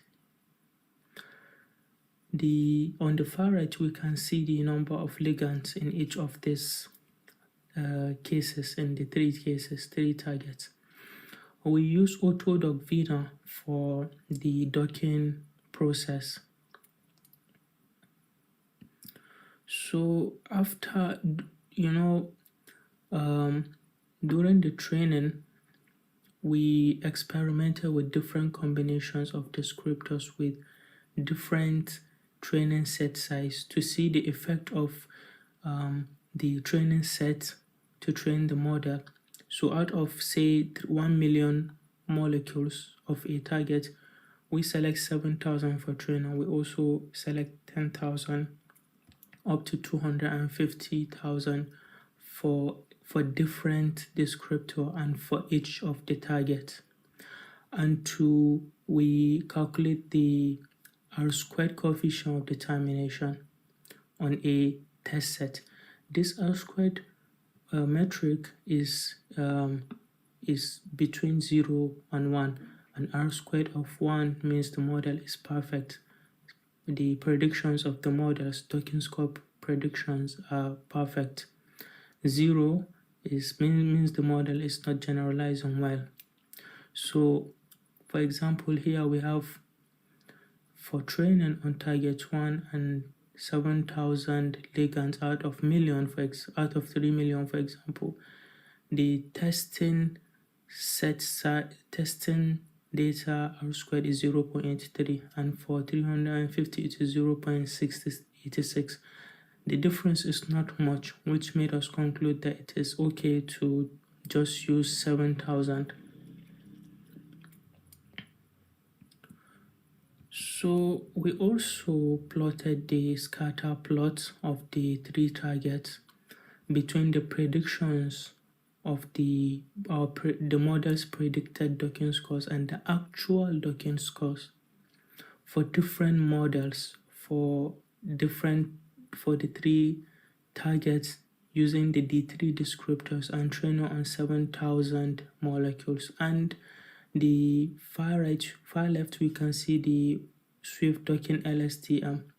Other models are decision tree, stochastic gradient descent regression, and XGBoost. Visually, the long short-term memory perform the best. The perfect prediction and actual docking scores scatter plot will be a straight line. So and this is for all of for target 1. The first row is for target 1, second row is target 2, third row is target 3. Decision tree in general performed the worst, and the target 3 was for all the 3 models, even for our LSTM model, was the one performing least in terms of it was performing the worst. So finally, we believe this system can significantly improve virtual screen in VS, and our finding is that our realization is that the descriptors are very important, and we have designed the system with ease of use in mind. You don't need any GPU, you don't need any HPC environment. And we will also provide the code on GitHub so that everyone can have access to and try. All you need to provide is a CSV file with the smiles and their docking scores. Thank you very much. Salam, thank you very much for your presentation. I may have a question if you are here. Okay. Yes, I am. Okay, so can you comment on the descriptors? It's of course a very complex set containing hundreds and thousands of descriptors, of course. But so can you try to comment on what kind of descriptors they are? What's the difference between D1, D2, D3? So we can try to imagine what this is all about. Thanks. Okay, so first of all, if you have a smile, like for a ligand, you just cannot use the smile on, say, a neural network. You have to convert it into something numeric. So we experimented with different combinations of different fingerprint of a ligand smile. So not only that we tried different combinations, we tried concatenating different fingerprints to make it just one fingerprint.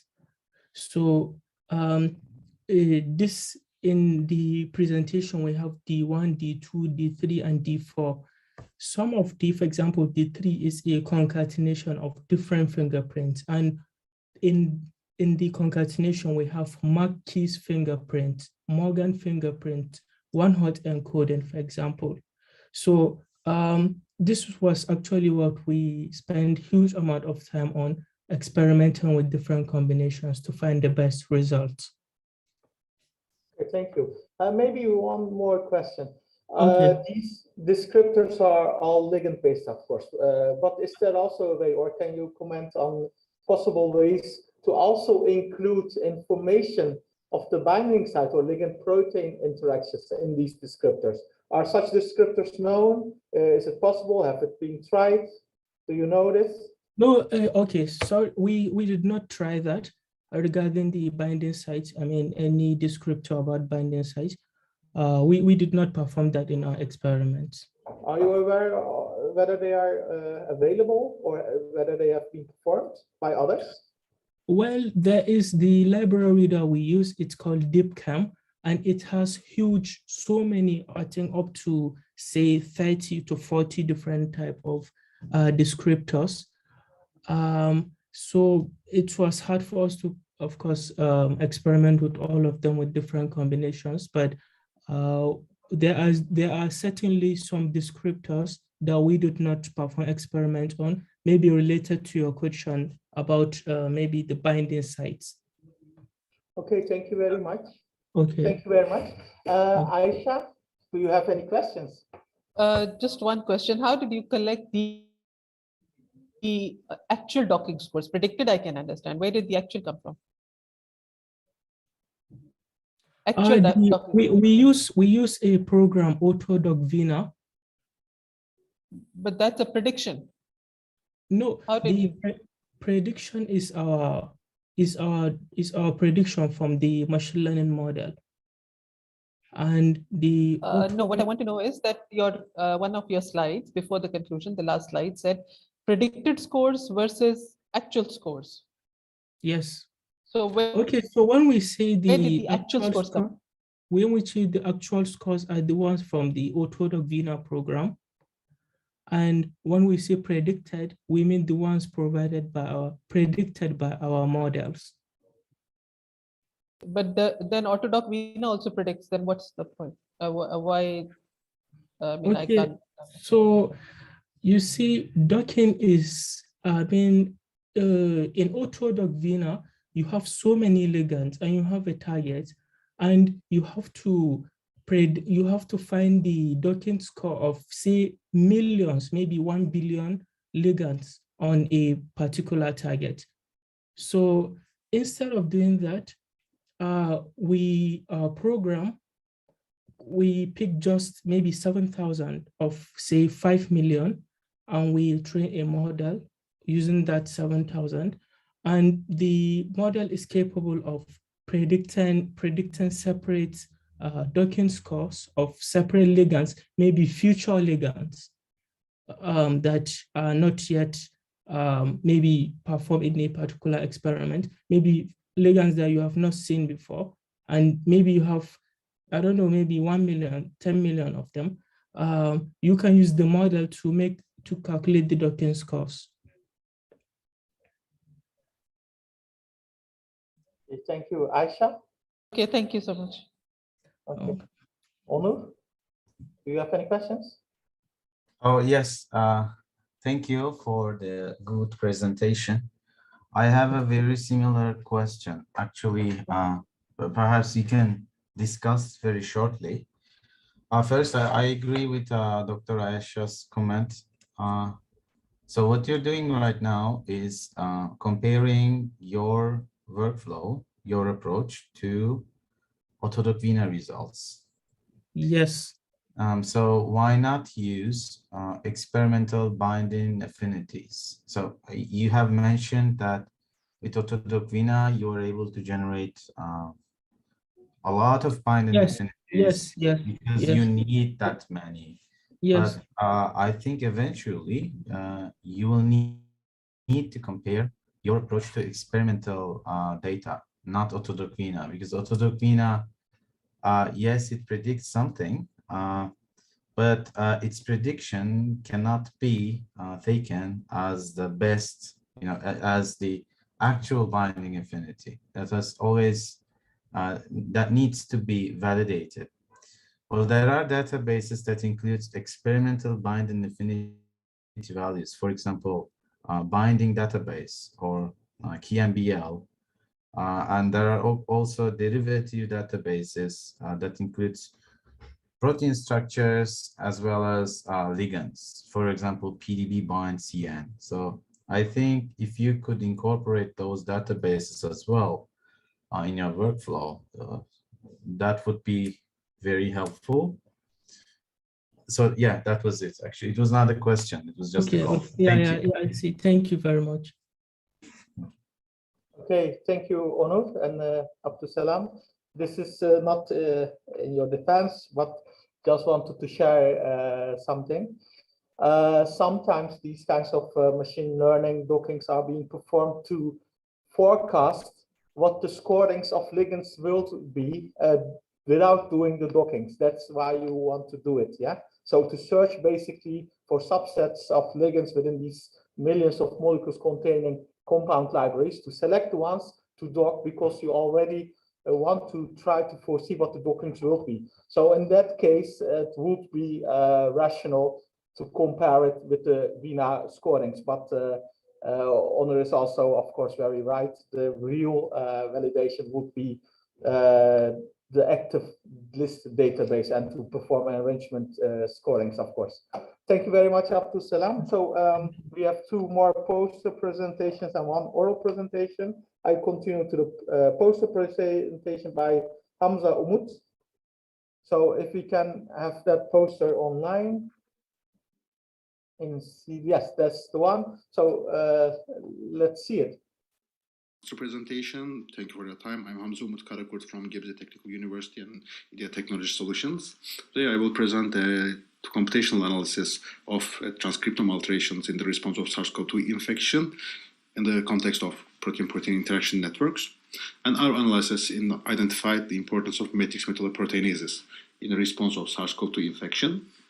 As we all know, SARS-CoV-2 is a novel coronavirus that causes an acute respiratory disease, and it emerged in China and spread globally. It is a really highly contagious virus and it has a long incubation time. Because of that, it requires dramatic lockdown measures. Structural analysis indicated that the receptor for that virus to bind is angiotensin-converting enzyme 2 receptor, ACA2, in humans, and lungs, and especially lung epithelial cells, are the main targets for this virus. Viral infections cause cytokines to emerge as immune response, but as known, cytokine storm is one of the main causes of mortality in patients.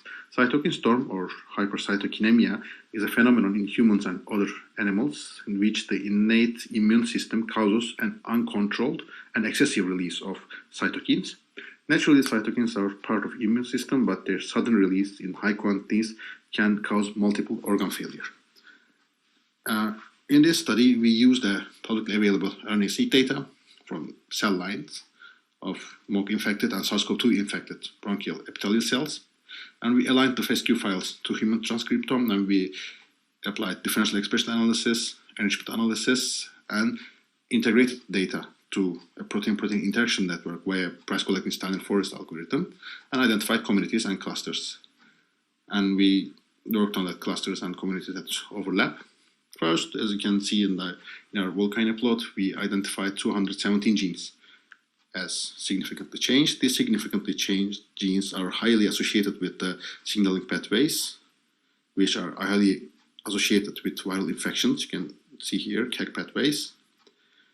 Transcriptome data integrated to protein-protein interaction network from string database via PCSF algorithm. We used fold changes of significantly altered genes to construct the infection-specific protein-protein interaction network. Here we use low-vein community detection algorithm to identify the communities, and we applied enrichment analysis to each community here to identify which community should we focus. We tried to find the community with the highest association with the viral infection and immune response. So you can see protein communities 1, 3, and 5 are enriched in signaling pathways and biological processes known to responding virus. After that, we used cluster 1 algorithm, network clustering algorithm, to detect the significantly functional motifs in the protein-protein interaction network. Actually, these are 2 different approaches. As you can see, all of the nodes belong to a cluster in the community detection algorithm, but here we identified functional models. As you can see, this 3 cluster comes from single community. Here it's the biggest community in the low-vein community detection results, but these 2 actually are our main focus. This cluster and the associated proteins are studied before, and they're associated with the SARS-CoV-2 response in the literature. But when we completed that study, there wasn't any literature proof that shows the metalloproteinases may act in the response of SARS-CoV-2 virus. You can see matrix metalloproteinase 9 and 1. It's connected to 2 chemokines, actually, the part of cytokine families. And we did a literature survey about that. And previously, it was reported that the efficiency of matrix metalloproteinase 9 in mice is reduced the severity in the influenza virus, in the IAV infection in mice. And taken together with the previous studies about this matrix metalloproteinase in the virus response, we create the hypothesis that the matrix metalloproteinases may act as an important factors in the response to SARS-CoV-2 virus. So in the October 2021, a research group from Sao Paulo, Brazil, conducted a research, and they compared 53 COVID-19 patients and 27 controls. And they saw that the MMP2 and MMP9 levels in the plasma of the patients are altered, significantly altered, and also MMP2 and MMP9 levels are associated, are highly correlated with the mortality and the in-hospital death. So taken together, in a manner, our in silico hypothesis proven experimentally here. And for more details, you can check our published paper in Turkish Journal of Biology, COVID-19 special issue. And here are my contact details. You can write anything you want, anytime you want. And here are my references, and thank you for your time. If you have any questions, I will gladly try to answer. Thank you. Thank you very much for the nice presentation. Let's continue to the questions. Let's start with Onur this time. Onur, if you're available. Yes, but I don't have any questions for you. Okay, thank you very much. It's nice. Aisha? It was a nice presentation. Thank you. I would definitely like to ask, what do you think is the impact of your research? Yes, and in fact, as I said, metabolic proteins as a family, actually their connection to cytokines and the response to virus has been shown before. But actually, in fact, as I said, that this kind of application using integrating the transcriptome data, information from RNA, and integrating it to protein level data, to a protein-protein interaction network, and by using clustering analysis, actually we can clearly say we can create in silico hypothesis that can be proven right in the response of SARS-CoV-2. Actually, it was the first RNA-seq data that published in the NCBI gene expression omnibus. As I said, it was a cell culture data. But actually, if you read our publication, you can see that actually we offered some possible drug targets on the matrix metalloproteinases, because as you know, there's some aches on the bones, and the bone connection is one of the symptoms of the SARS-CoV-2 virus, especially in the COVID-19 patients. And glycans were one of the possible drugs that can be used to decrease the symptoms. And as I know from the literature, actually for other diseases, not viral diseases, they are used to decrease the pain in the bones for some patients who know arthritis, rheumatoid arthritis patients. So actually, we also use some metabolic modeling approaches called reporter metabolite analysis and reporter pathway analysis. And taken together, we also say that we also saw that glucose aminoglycans were regulated in the response. Actually, glucose aminoglycan synthesis and keratin sulfate synthesis were significantly altered in the response. And also these metabolites are also regulating the matrix metalloproteinases. So actually our hypothesis was in the beginning, if we use drugs, possible drug molecules to regulate the matrix metalloproteinases, maybe we can decrease the possibility of cytokine storm. Okay, those are hypotheses. And in a manner of experimental approaches, the paper I mentioned, we show us if the altered levels of matrix metalloproteinases 9 and 2 is correlated with in-hospital deaths and mortality. Okay, thank you very much, Hamza, for this presentation and the Q&A session. Aisha, sorry, did you have more questions? Aisha? I don't think so. Okay. I'm here, nothing. Okay, thank you very much, Aisha. Okay, so let's continue with the next poster presentation. It will be the last poster presentation today. afterwards one oral presentation remains. It's supposed a presentation by Damanba. So can we have it on screen? This the one? Well, the floor is yours. Hello, I am Daman Khalindo, and at this 5th International Symposium on Bioinformatics 2021, I'll be talking about the internal transcript space 2 secondary structure analysis of fasciola species from semi-wild ruminants of Northeast India. And Northeast India and is bounded by countries like China, Nepal, Bhutan, Bangladesh, and Myanmar. Now, when you think about India, it is represented mostly by these faces. However, in Northeast India, in the Eastern Himalayan region, the people look somewhat very different. And why this is relevant, these pictures are relevant, because my study, or this study that I'm going to present, is related to the culture, lifestyle, and food habits of the people that reside in this part of the country. So what is fasciolasis? Fasciolasis is a liver rot disease that is caused by a parasite known as fasciola, and it has two species, namely Fasciola hepatica, and the other one is Fasciola gigantica.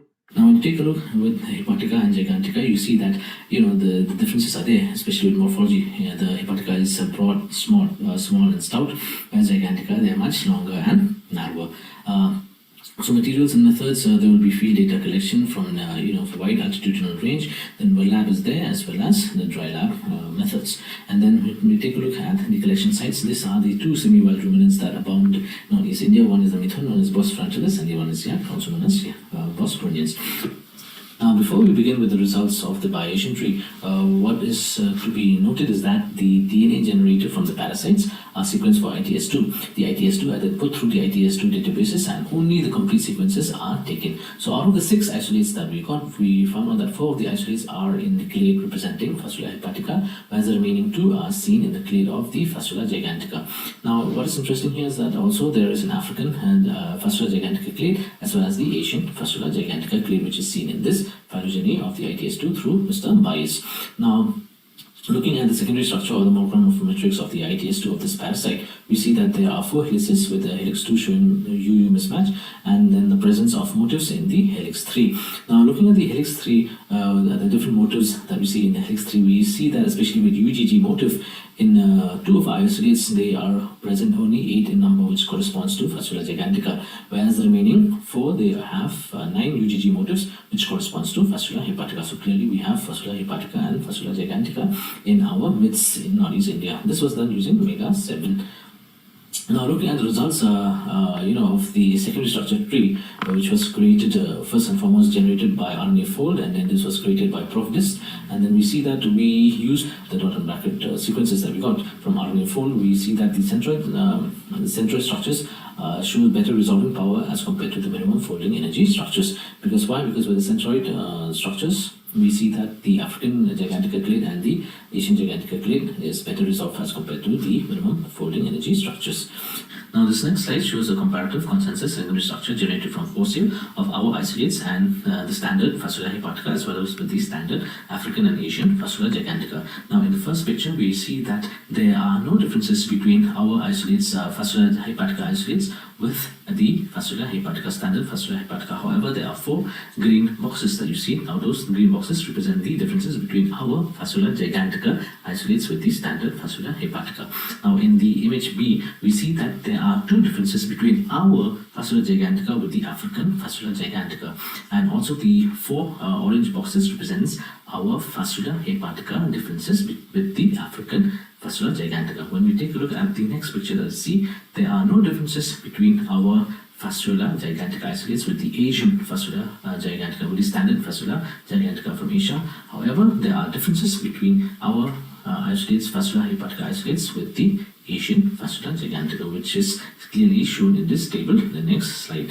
So with this, I would like to conclude by saying that the second structure or the molecular morphometrics of ITS2 is very useful, because the second structure tree corroborates the Bayesian tree, and then it also shows the different helical structures, and the helix tree proved to be very useful for species discrimination, and the centroid structure is much better than the minimum folding energy as far as resolving the phylogeny of this parasite that we are using. With this, I would say thank you. Okay, thank you very much. Unfortunately, it was very fast and very difficult to understand. So Aisha, I hope you have any questions. Aisha, are you there? Yeah, I'm there. He's very fast, he was, but I couldn't understand the correlation between the phylogenetic analysis and the secondary structure prediction. How are you relating it? Because you just jumped from somewhere. And your explanation was also, I couldn't follow, you were too fast. Wait, are you there? Yeah, I'm here. Can you hear me? Take the time. Yeah, I can hear you. Okay. Yeah. So what happened with the phylogenetic analysis is this, that with the ITS2, we have two species of fasciola in over there, that is Fasciola hepatica and Fasciola gigantica. So when we take a look at the secondary structure, there is the centroid structure that we have taken, as well as the minimum folding energy. So the minimum folding energy does not corroborate or doesn't show the identical structure with the phylogeny that we have, but the centroid structure shows that, which corroborates the same phylogeny as we get from Mr. Bias. Now, interesting thing is that in India itself, there is no Fasciola hepatica. So this is the first of its kind, because this is also Northeast India's high elevation areas, closer to Himalayas. So these samples are very different samples, and they are also very rare samples, so to say. So they give us an insight of what is happening in this part of the country when it comes with this parasite. Because in other parts in China and other parts of the bordering areas, Fasciola hepatica is there, but in the rest of India, it's not reported. So this is the first time it's been reported. Okay. Yeah. Okay. Dr. Onar has a question.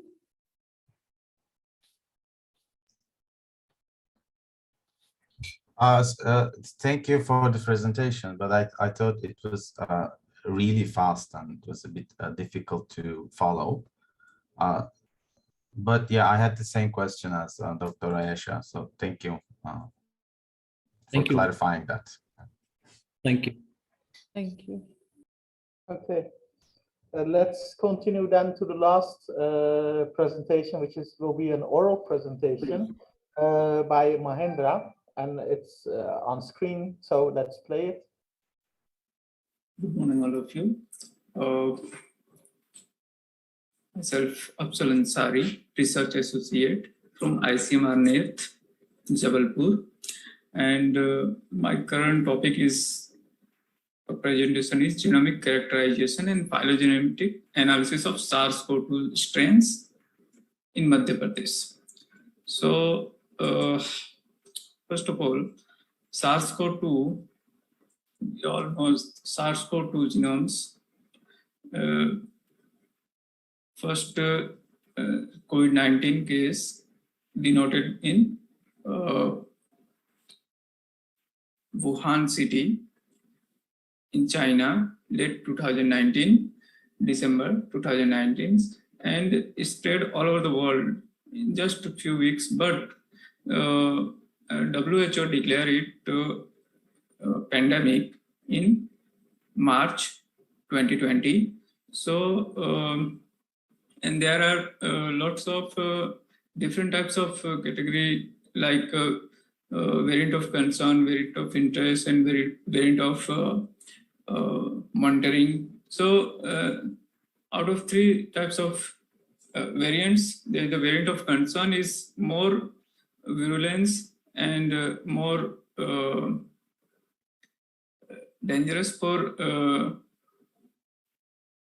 health, or more virulence and more spreadable for in this lineage, which is called the variant of concern. And there are 5 types of variant of concern here, 5 types. One is alpha, beta, gamma here, alpha, beta, gamma, delta, and currently Omicron is coming, which is 26 November 2021. And so our aim is to perform the whole genome sequencing of 8 earliest reported cases of COVID-19 in Madhya Pradesh. So to perform the comparative genomics analysis to this initial case with all the other available genomes from Madhya Pradesh state, determine the genetic diversities. So first of all, we collect the samples. We collect the sample nasopharyngeal and oropharyngeal and RNA extraction and test for the qPCRs screening. First, we screen the samples, patients who is the suspected or not. We screen that patients and isolate them. If they're positive, indicate in the red. If they're positive, we isolate them and we collect some earlier samples, which is March 2020 or April 2020, suspected or being positive of SARS-CoV-2. So after that, we sequence them samples using Illumina, and after sequencing, we analyze with using bioinformatics tools. Next, also we download sequence from submitted to the Wuhan GSED, which is belong to the Madhya Pradesh genomes. So we compare with them, and after comparing, we find out the phylogenetic analysis. Compare using phylogenetic analysis. Next trend. So here the result to be shown here our 18 samples in next slide. So here one samples like here the ICMR net is 14 samples. Only one sample is not present D614G mutations. So these are the mutations, yellow, green, and different lines. But gray line indicate the missing regions, which is not covered by the sequence, by the reference sequence, by the sequenced samples. After that, we here the present all 18 samples and their lineage and their clades. All are 20A clade, next string clade, but only one sample, which is S14, which is 19A clade.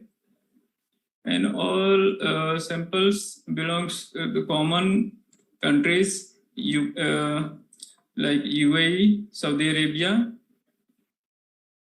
and USA, UK and USA. So after phylogeny analysis, our 18 samples in A part, we see there our 18 samples are phylogeny 8 are clustered together, which is a B.1.95, and 6 are common B.1.36, B.1 and B.1.36 two samples, and B is 1. And B.6 is one sample, which is S14, which is closest to Wuhan. And now in these sections, we see here our 18 sample denoted is here, color with labels with yellow. Now here we see here the most outer layer is indicate the Pango lineage, and here we saw the red line, which is indicate the delta, orange indicate the kappa, and this blue lines indicate the alpha. So also we seen here the B.1.95 is clustered differently in all over the 861 samples. So finally, we found after the phylogeny analysis, there the 5 lineages indicated in our samples, and one lineage B.1.195 is associated with important cases has not been observed outside the Jabalpur, and that samples are indicate with travel history, international travel history. So it's uniquely different. And we found 44 different SARS-CoV-2 penguin lineages, 44 different types of SARS-CoV-2 penguin lineages. Out of 44, we found here the alpha, which is the most highest, B.22%, and beta very less, only 2 samples out of 861, 0.23%, and delta we found around 12%. And here the others samples are, we can see. Conclusion is that this study is phylogenetic analysis is strain in this study point out the multiple introduction of SARS-CoV-2 virus in Madhya Pradesh and conclude the genomic surveillance strategy are needed to improve the monitoring and understanding the current SARS-CoV-2 pandemics. Because of sequencing is the most important. Sequencing is most important to find out which current lineage is found or not. If we sequence the 0. Out of the positive samples, almost we sequence almost 5%. Then we found which lineage is currently virulence or not. If we found that lineage is virulence, then we highlight them, and also we isolate them and lockdown and others precaution we can measures. I also acknowledge to ICMR, GSAID, WHO, and DBT, and this is our institutes, ICMR, which is present in Jabalpur, Madhya Pradesh, in India, and our lab members are present here. There is our PI Pushpinder Singh, which is the middle one. Thank you.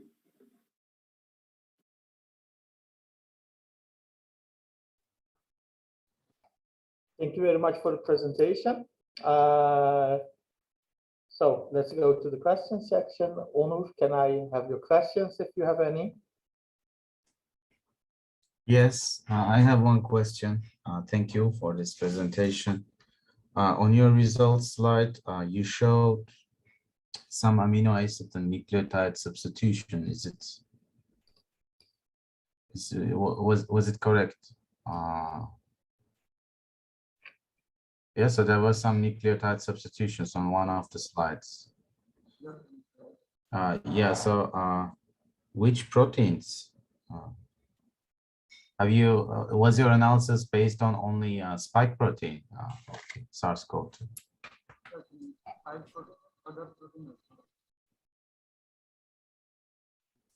I could not get.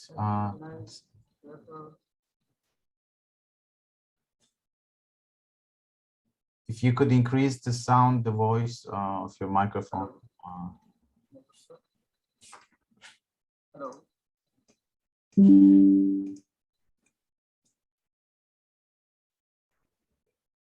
Hello. Yes, I can hear. Yes. I hear the slide, and here you can see that this is the total number of genome size of SARS-CoV-2, and Also, we cannot hear you. Onur, can you hear him? I can hear you very clearly, but I cannot hear the presenter. I think there's an issue with his microphone. Yeah. Okay. So you can perhaps write your answer in the chat. Hello. Am I audible?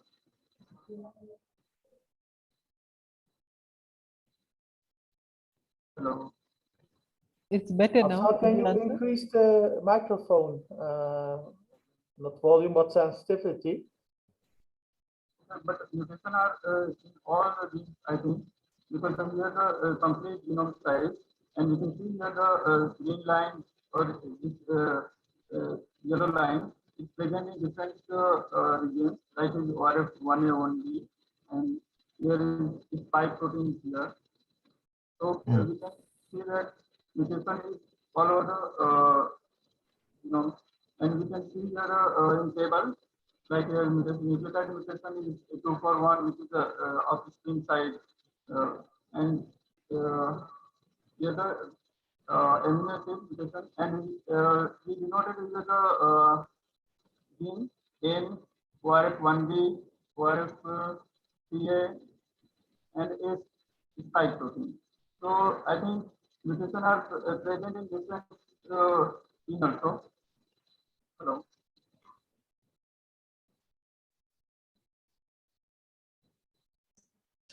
Okay, I think this was enough. I got my answer. Thank you. Okay, thank you. Thank you. Thank you, Onur. Thank you, Afsal. Aisha. No, I don't have a question. Okay, thank you, Aisha. Thank you, Philip. Thank you, Afsal, for your presentation. So this was, according to my list, the last oral presentation, actually the last presentation of this parallel session. I think we resume at 4:10 with the keynote lecture of Anton Veenstra, but let me give the floor to Birgit. Thank you very much. Thank you, Professor Dr. Attila, and our honorable judges. I would like to thank all others who put efforts on oral and poster presentations, and all our participants for being here with us. CDD and SARS-CoV-2 presentations are over now. Dear judges, please fill the forms for these oral and poster presentations. Last big data analysis and biotools and general bioinformatics presentation is going on now. If you want, you can change your breakout room to join that. Later on, the next session will begin at 4:10 p.m. according to Turkey Standard Time for our last keynote talk by Dr. Anton Veenstra at the main room. See you there.